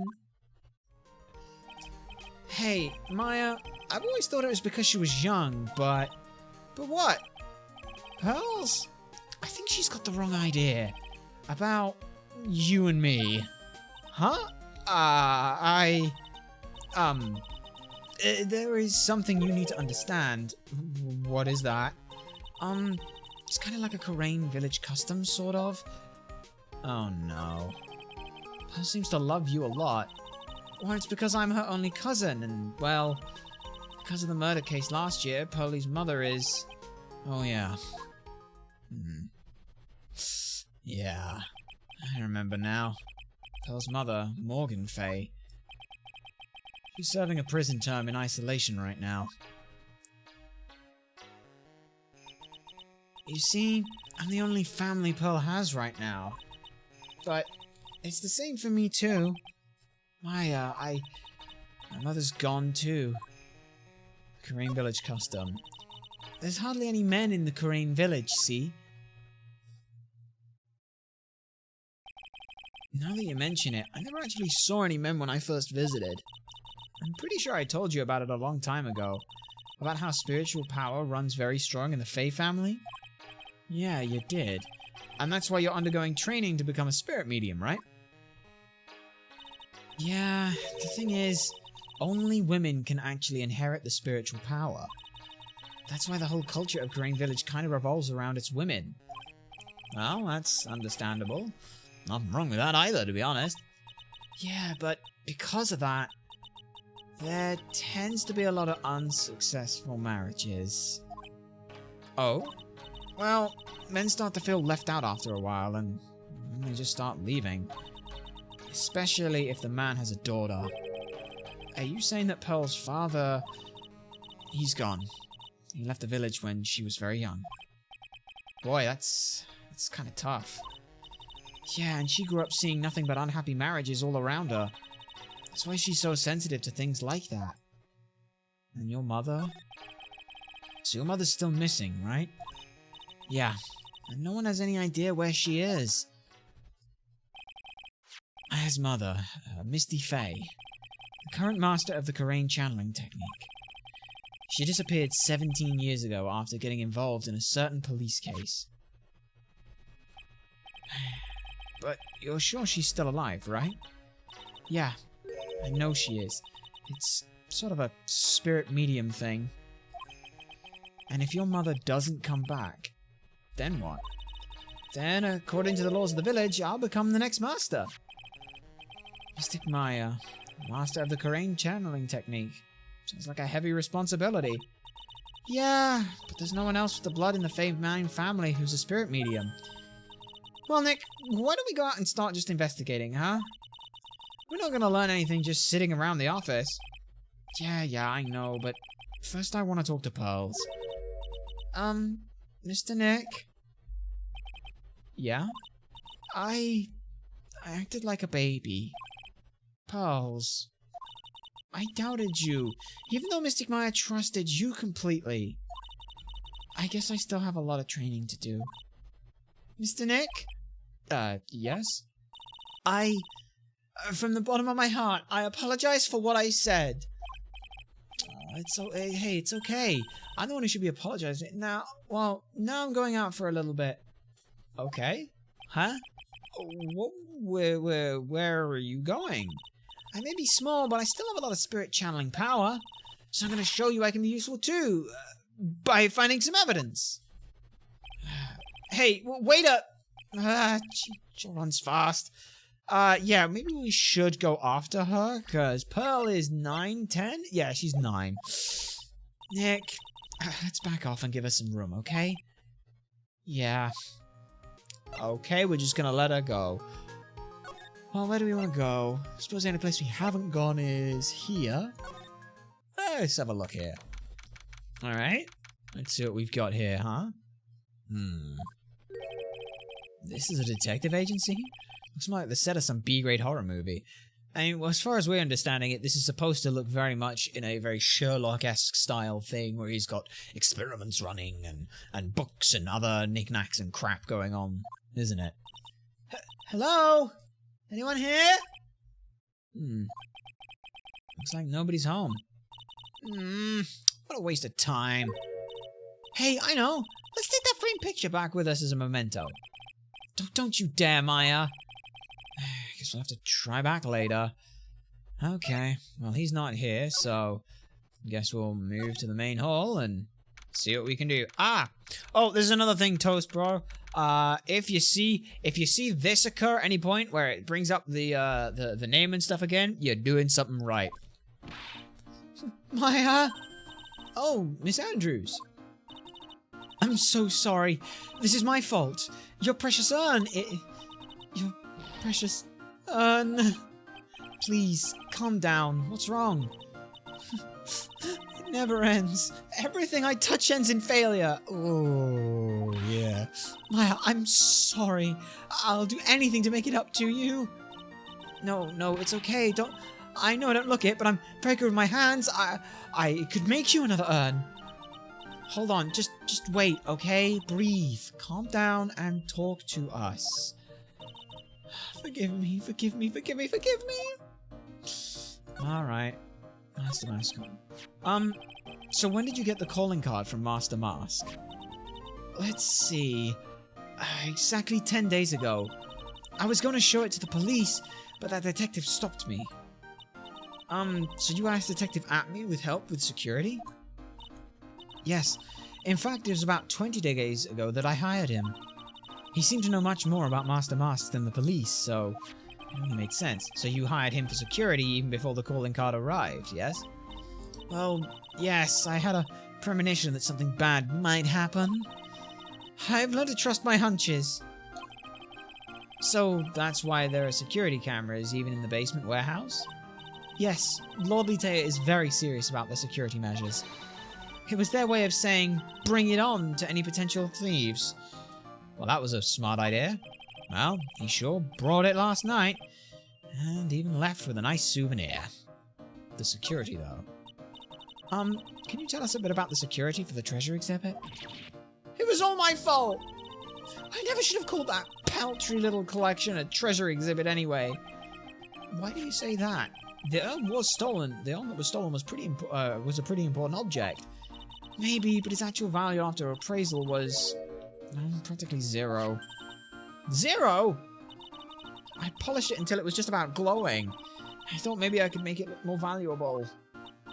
But that urn contains the soul of Mr. Kami. Anyway, I left all the security arrangements to Detective Atme. But 5 days ago, I began receiving all sorts of other exhibit items from the Crane. Lots of people started going in and out from the warehouse down there. So maybe one of them was actually Master Mask in disguise. No, I personally checked out everyone that came through here, so that's just not possible. Knowing Adrian, she probably even checked out what they ate for breakfast that morning. Okay, well, that's fine. Yeah, I can't really... I guess I can ask you about this. The Shishishto. Let's see if you have any knowledge about that. Miss Andrews. I know, it's all my fault. But what's done is done. I'll make it up for making you a new urn. I'm just wasting my time. She's too far gone. We need someone with a German accent and a whip to come and help her. Alright. Go to the basement, maybe? Anything here? No, we've already been here. Main hall. I guess then... maybe the Acme Detective Agency. Yeah. Alright. Let's see then. German is your forte. Ah! Very nice. We're not very good on the actual German, like, language. Accent? Okay. Hallo, ich heiße Ultrasonic Blur. Wie geht's? Like we said, we picked up like tiny little bits of language, not a whole lot. Not enough to necessarily be good in any language. Hello? Well, how lovely it is to see you again, my dear. Welcome to my abode. Relax and soak up the atmosphere. We're actually kind of... Shh! Silence! Precisely as I expected. What is? Safari! The truth has once again been elegantly revealed to me. A lawyer and a spirit medium, am I correct? I think we've already been through this. Ha! So my estimation was correct. Safari! How truly elegant. Now then, what can I do for you? Well, the night of the crime, I guess, is a good place to start. You mentioned before that you were on guard duty all alone last night? Precisely. This is my 5th encounter with my arch enemy. I refuse to allow anyone to interfere with the rightful pursuit of my prey. I heard you've been after Master Mars since his very first theft. Yes, my dear. I see you've done your homework. In his very first heist, that vile thief pilfered the famous jewel, the Tear of Emnamon. I first encountered him in the museum's sacred hall, the crime scene itself. So, that's why you were hired as security for the treasure exhibit? I'm pretty sure he said that Adrian Andrews hired him, yeah. Yes, I borrowed some equipment from Lordly Taylor and set the perfect trap. You mean the security camera, right? But I thought you were watching the area yourself too. So how did Master Mars manage to steal the urn? That's the $1,000,000 question. What is Master Mars' modus operandi? The sacred urn. Mr. Atme, did you know about the sacred urn? I I'm interested in only one thing, my dear, and that is Master Mask. Sacred urn? Tish, that has nothing to do with this case. But wasn't that what Master Mask stole this time? I am a hunter, sir. The urn was nothing more than a lure to catch my prey. Do you yourselves remember the shape of the individual peanuts that you throw to pigeons? I don't think I like this guy's attitude, Nick. Well, anyway, it looks like he doesn't know more about the urn. Alright, well, let's have a look and see what we can find from your MO. There's something that's kind of bothering me. Please, my dear, ask me anything you like. After all, we are all but seekers wandering alone in the dark. Well, I was wondering how Master Mask managed to steal the urn. I mean, isn't it strange that you don't seem to know? Yeah, now that you mention it, it is pretty strange. After all, you were on guard that night at the scene of the crime. Unless you were sound asleep, you should have at least seen Master Mask.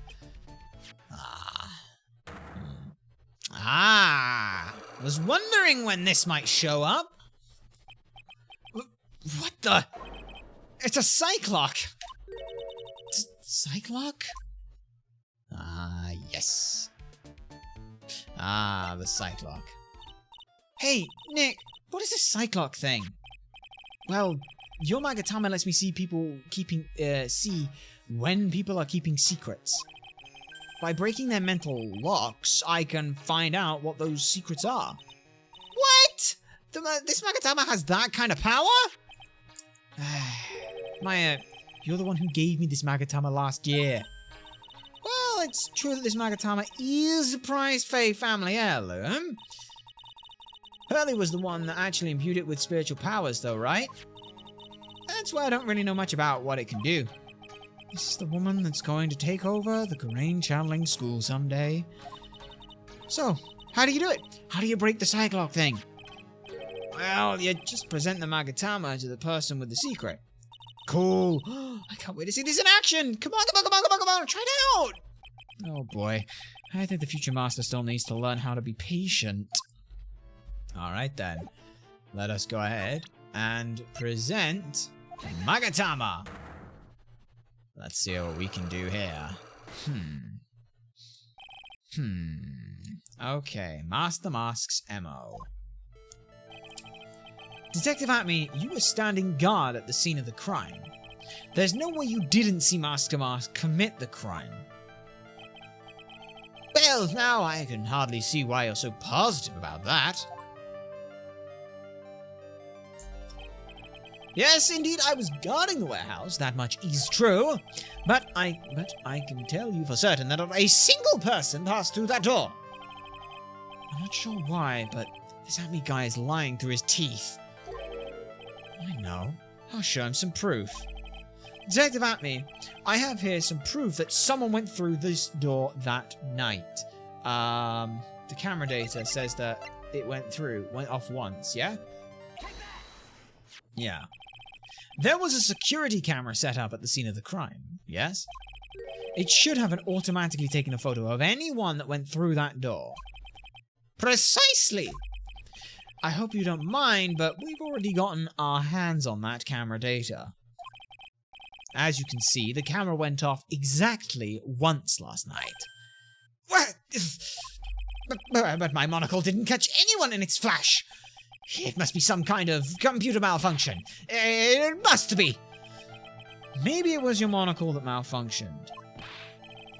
What? Are you saying that I didn't do my duty properly? Detective Atme, you must have seen the thief last night. The question is, why are you trying to hide it? If he's hiding it, there must be some reason. Some reason that he desperately wants to keep hidden. And I've got just a piece of evidence that should prove it. Okay, let's suppose that you didn't manage to see Master Mask. In that case, the reason you didn't at that time was because you were unconscious. I'm afraid that making a guess is not enough. Time to put your money where your mouth is. Show me your evidence. You were beaten over the head with the shishisto. With the shishisto. Yeah. Right? That's got to be it. That's what we're thinking, yeah. Detective Atme, you were knocked unconscious by the thief, weren't you? Surely you must be joking. You think that I, look at me, could be easily knocked unconscious with so easy manners? Easily, I means. This sword proves it. That's... Yes. Before the theft, this sword was in the hand of the statue of Army Faye. Furthermore, at that time, it was not bent.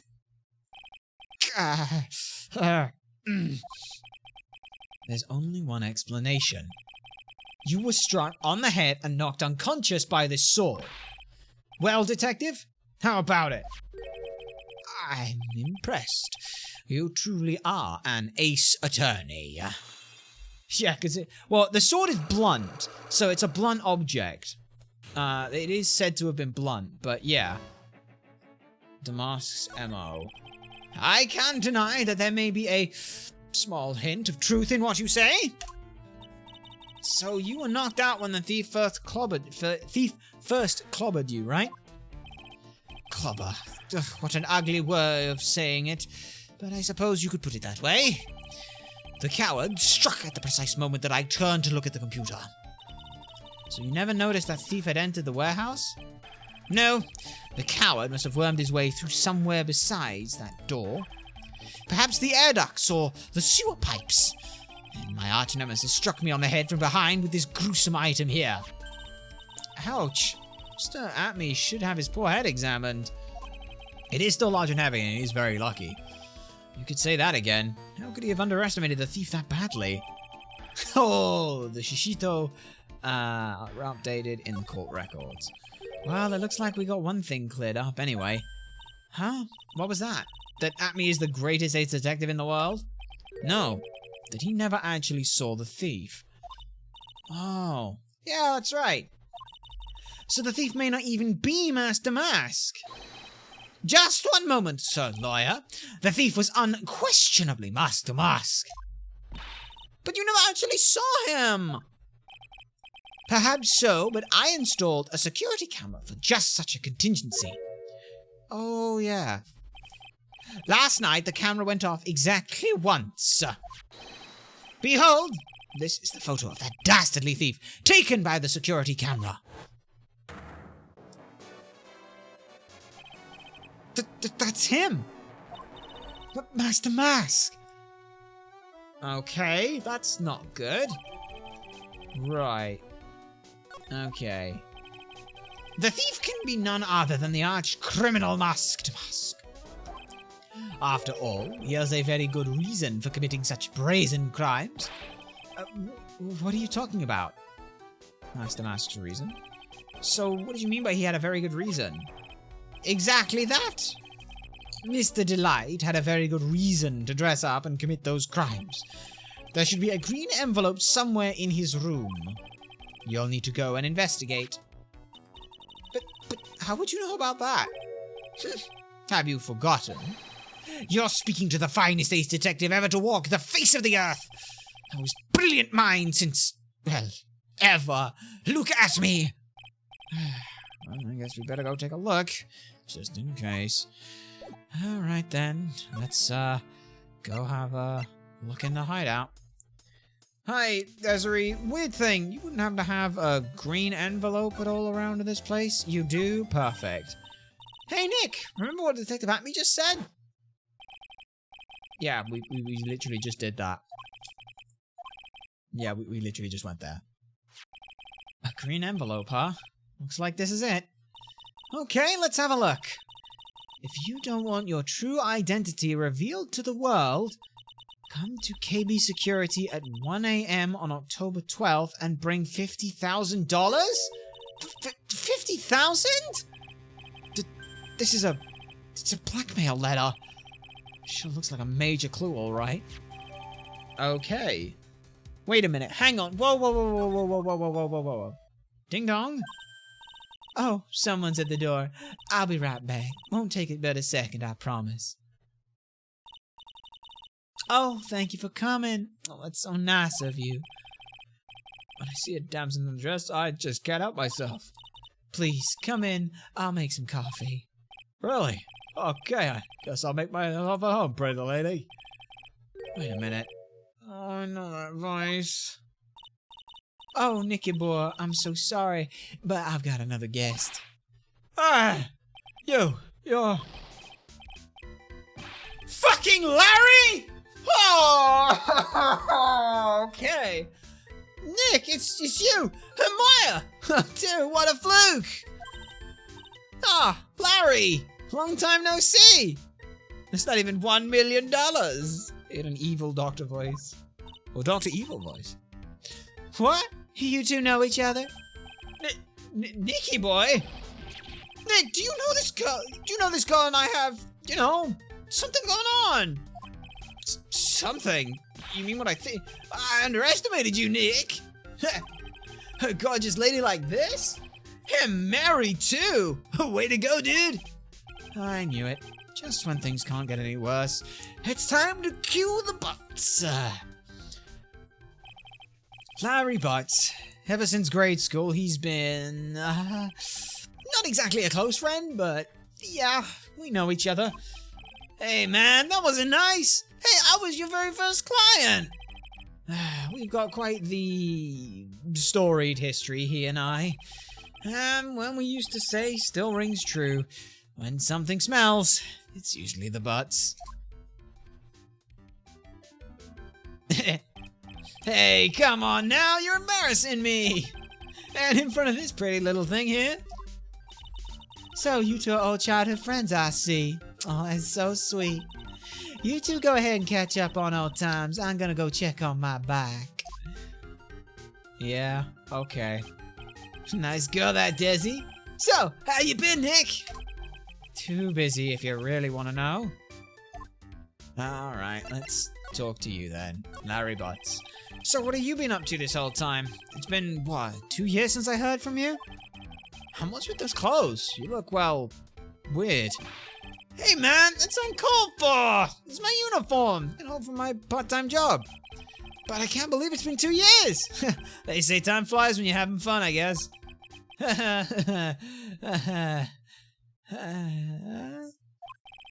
What's wrong?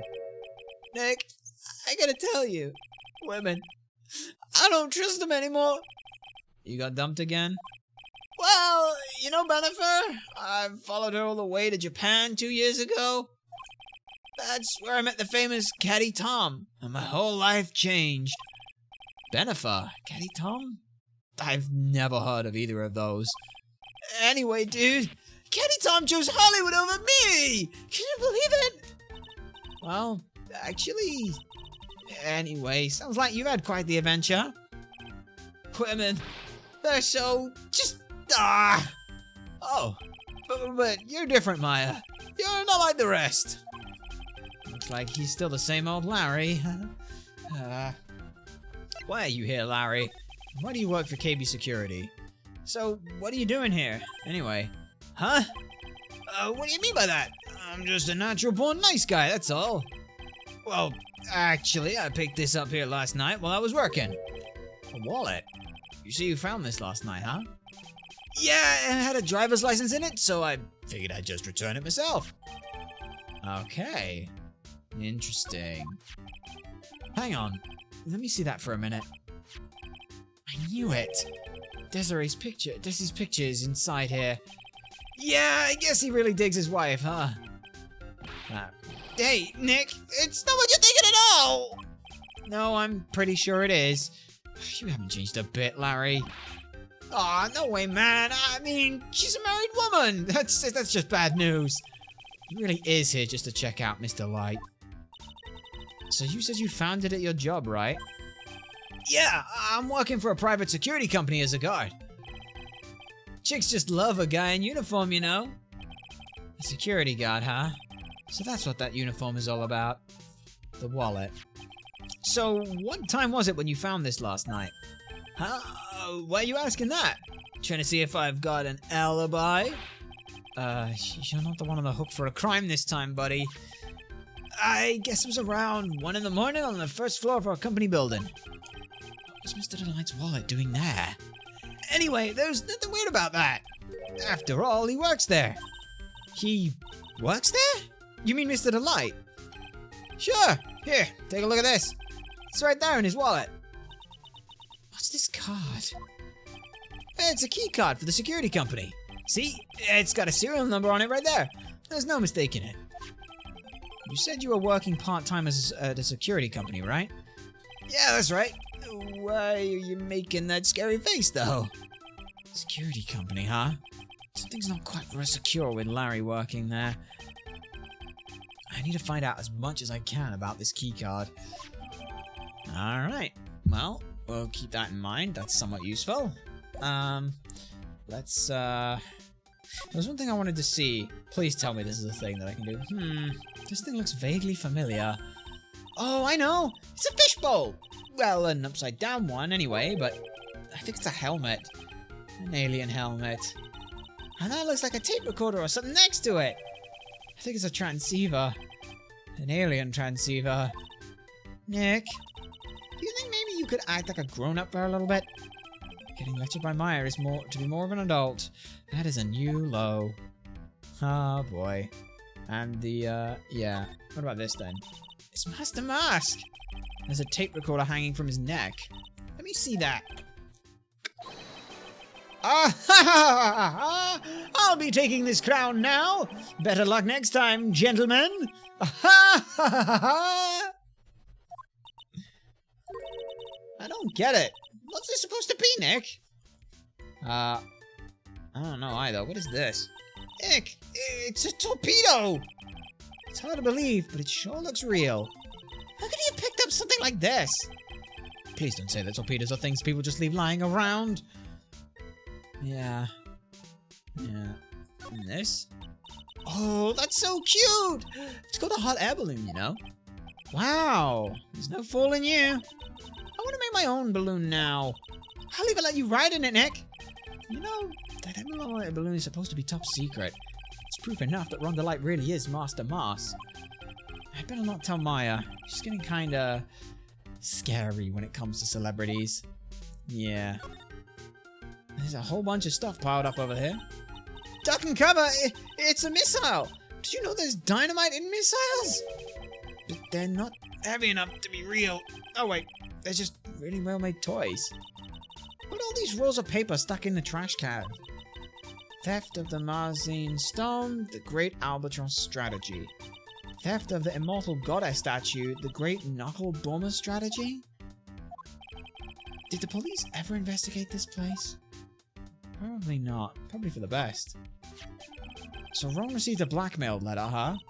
Do you think Mrs. Delight knows about it? Or Miss Delight knows about it? Well, if she did, I don't think she would have been smiling like that. I wonder if we should tell her about it. I think it'd be smarter if we didn't. Possibly. Books? There are a bunch of books lying here. They're all romantic-sounding novels about famous heists and fantastic thieves. Wow! Look at all the bookmarks and notes stuck into them. Let's see here. Note, must remember this thief's way of laughing. Very useful. Note, a calling card is an important part of any good thief's modus operandi. Wow, one really studied his stuff, huh? Yeah, looks like it. And there ain't nothing else for us. Just it's a bunch of cheap costume pieces arranged inside a nice frame. Look, Nick! It's a fake beard! There's also a mask made out of cardboard. Here, Nick! Try on this fake beard! Come on! Try it on! Hey, cut it out! Now put on the mask. It's Phoenix the Mask! Let's borrow it for a while. No, wait, I'm not stealing from a thief. I have enough bad karma as it is. Yeah. Some dynamite. Don't know what this is, but it looks like a pommel horse piece. There's something you can attach to the top of it. I don't know what that is.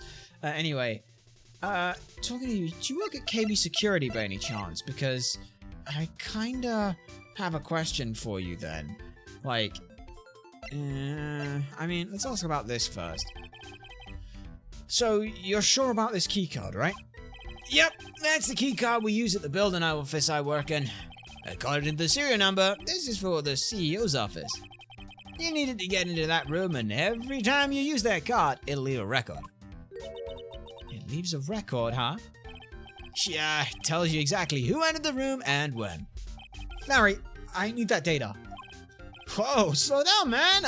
Sorry, but that data is off limits to outsiders. If I lost this job, I'd never have a chance with Desi. Times like these when I wish lawyers weren't so powerless. Also, you don't have a chance with Desi. You are not making enough money for her, and that's never gonna happen. Yeah. Anyway, I want to talk to you about this. Really want to talk to you about this. Hey, Larry, what about this? What? If you got something to say, then just say it already.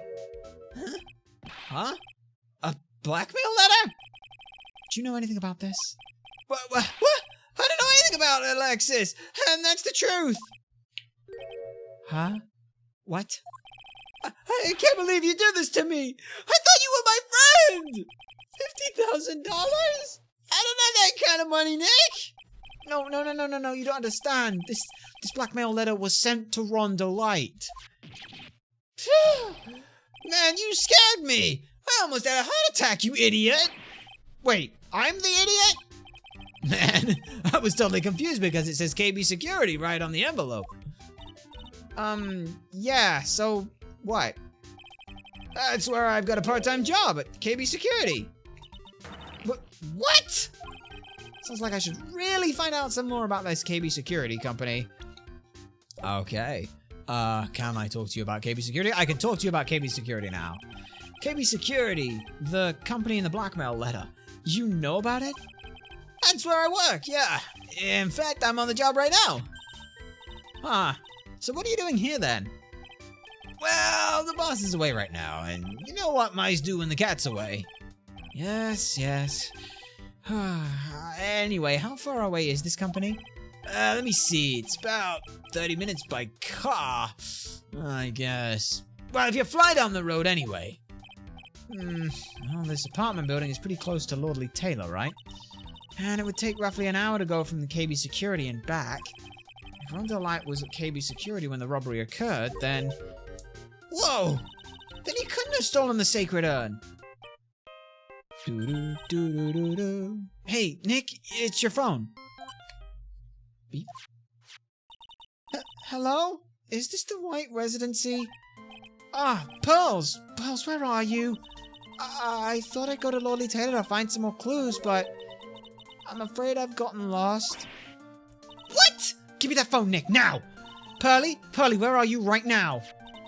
I was walking along and found myself in front of that person's office. That person, who? That person who doesn't act his age and always says Zavari when he's excited. Look at me. Oh, he's detective. Okay, stay right there. We're coming to get you. All right. I'm a little scared. Beep. All right, let's go, Maya. Wait a second, Nick. What? That phone call just now sounded like a real cutie. But I will fucking destroy you. Another one of your special friends. She's 9. Fuck off. Say goodbye to Mr. Light for me, would you, Larry? Yeah. Let's just move and get to the Atme Detective Agency. Anything here? Ah, Mr. Nick, Mystic Maya. Pearly, oh, thank goodness. I never thought I'd see the two of you again.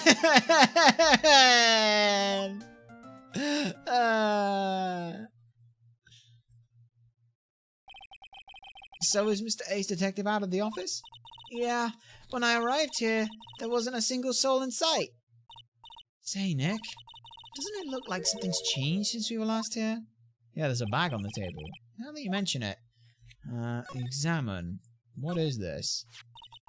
This bag. I'm sure it wasn't here before. It looks quite full. I wonder what could be in here. Hey, Nick. Come on, open it up. Hey, wait a minute. We can't just open his private property. Oh, don't be such a fuddy-duddy. This is an important investigation.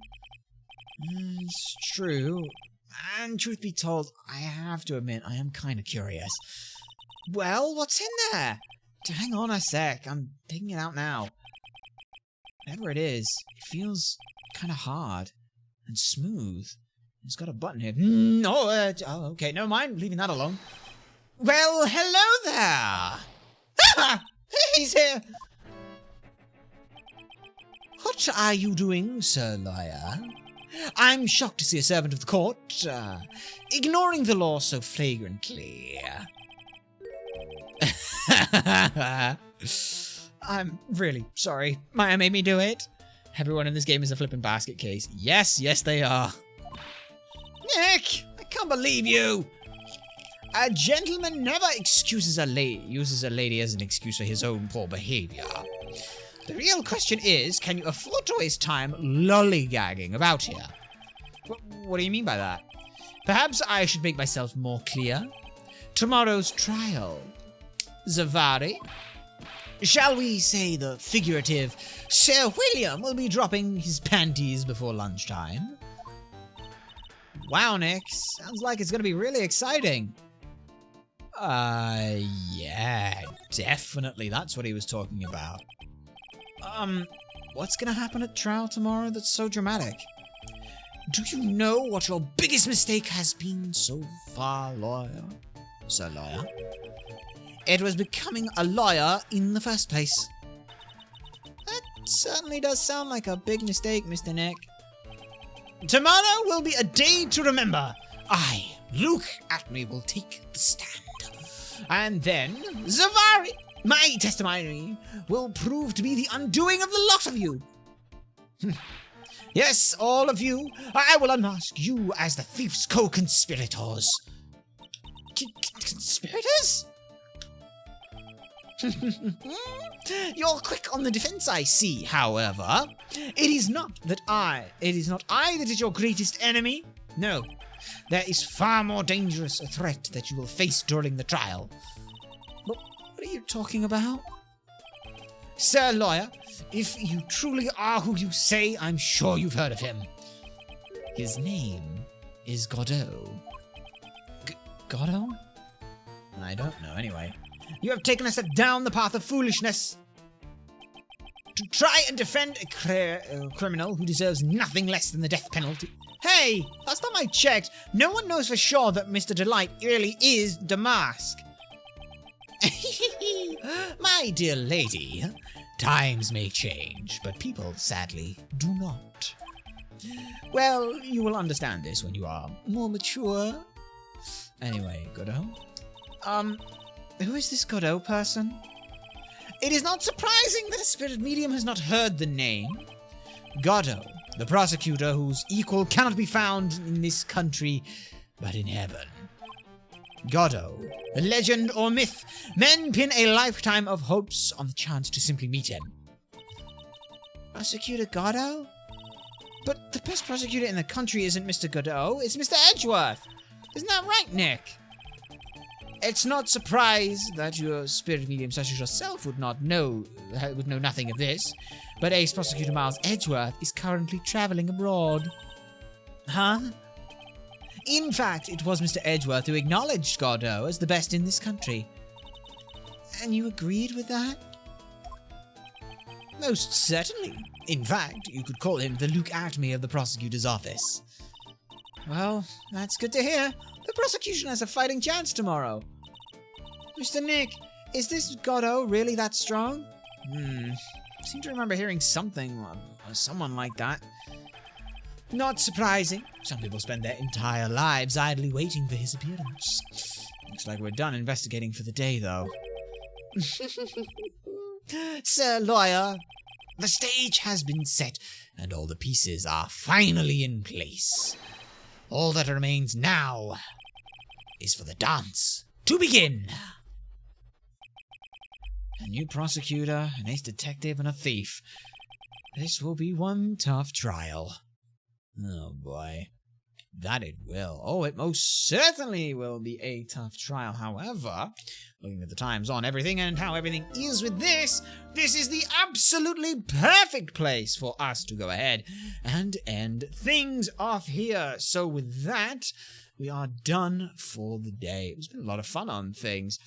Hopefully, at the very least, Toast, this has given you some idea as to what you can expect from the game. A little bit. A sneaky, eeky, weeky little bit. And if you want to see more of that, we'll be continuing that later. And by later, we do mean on, Saturday. But for now, that is where we are going to go ahead and end things off here. Thank you to everyone who has found and followed the stream or just stuck around. We hope that you'll stick around for the raid of ourselves. Down below, you can find where you can find and follow us. But we have been Ultrasonic Blur. You've been a fantastic audience. And we'll see you all next time.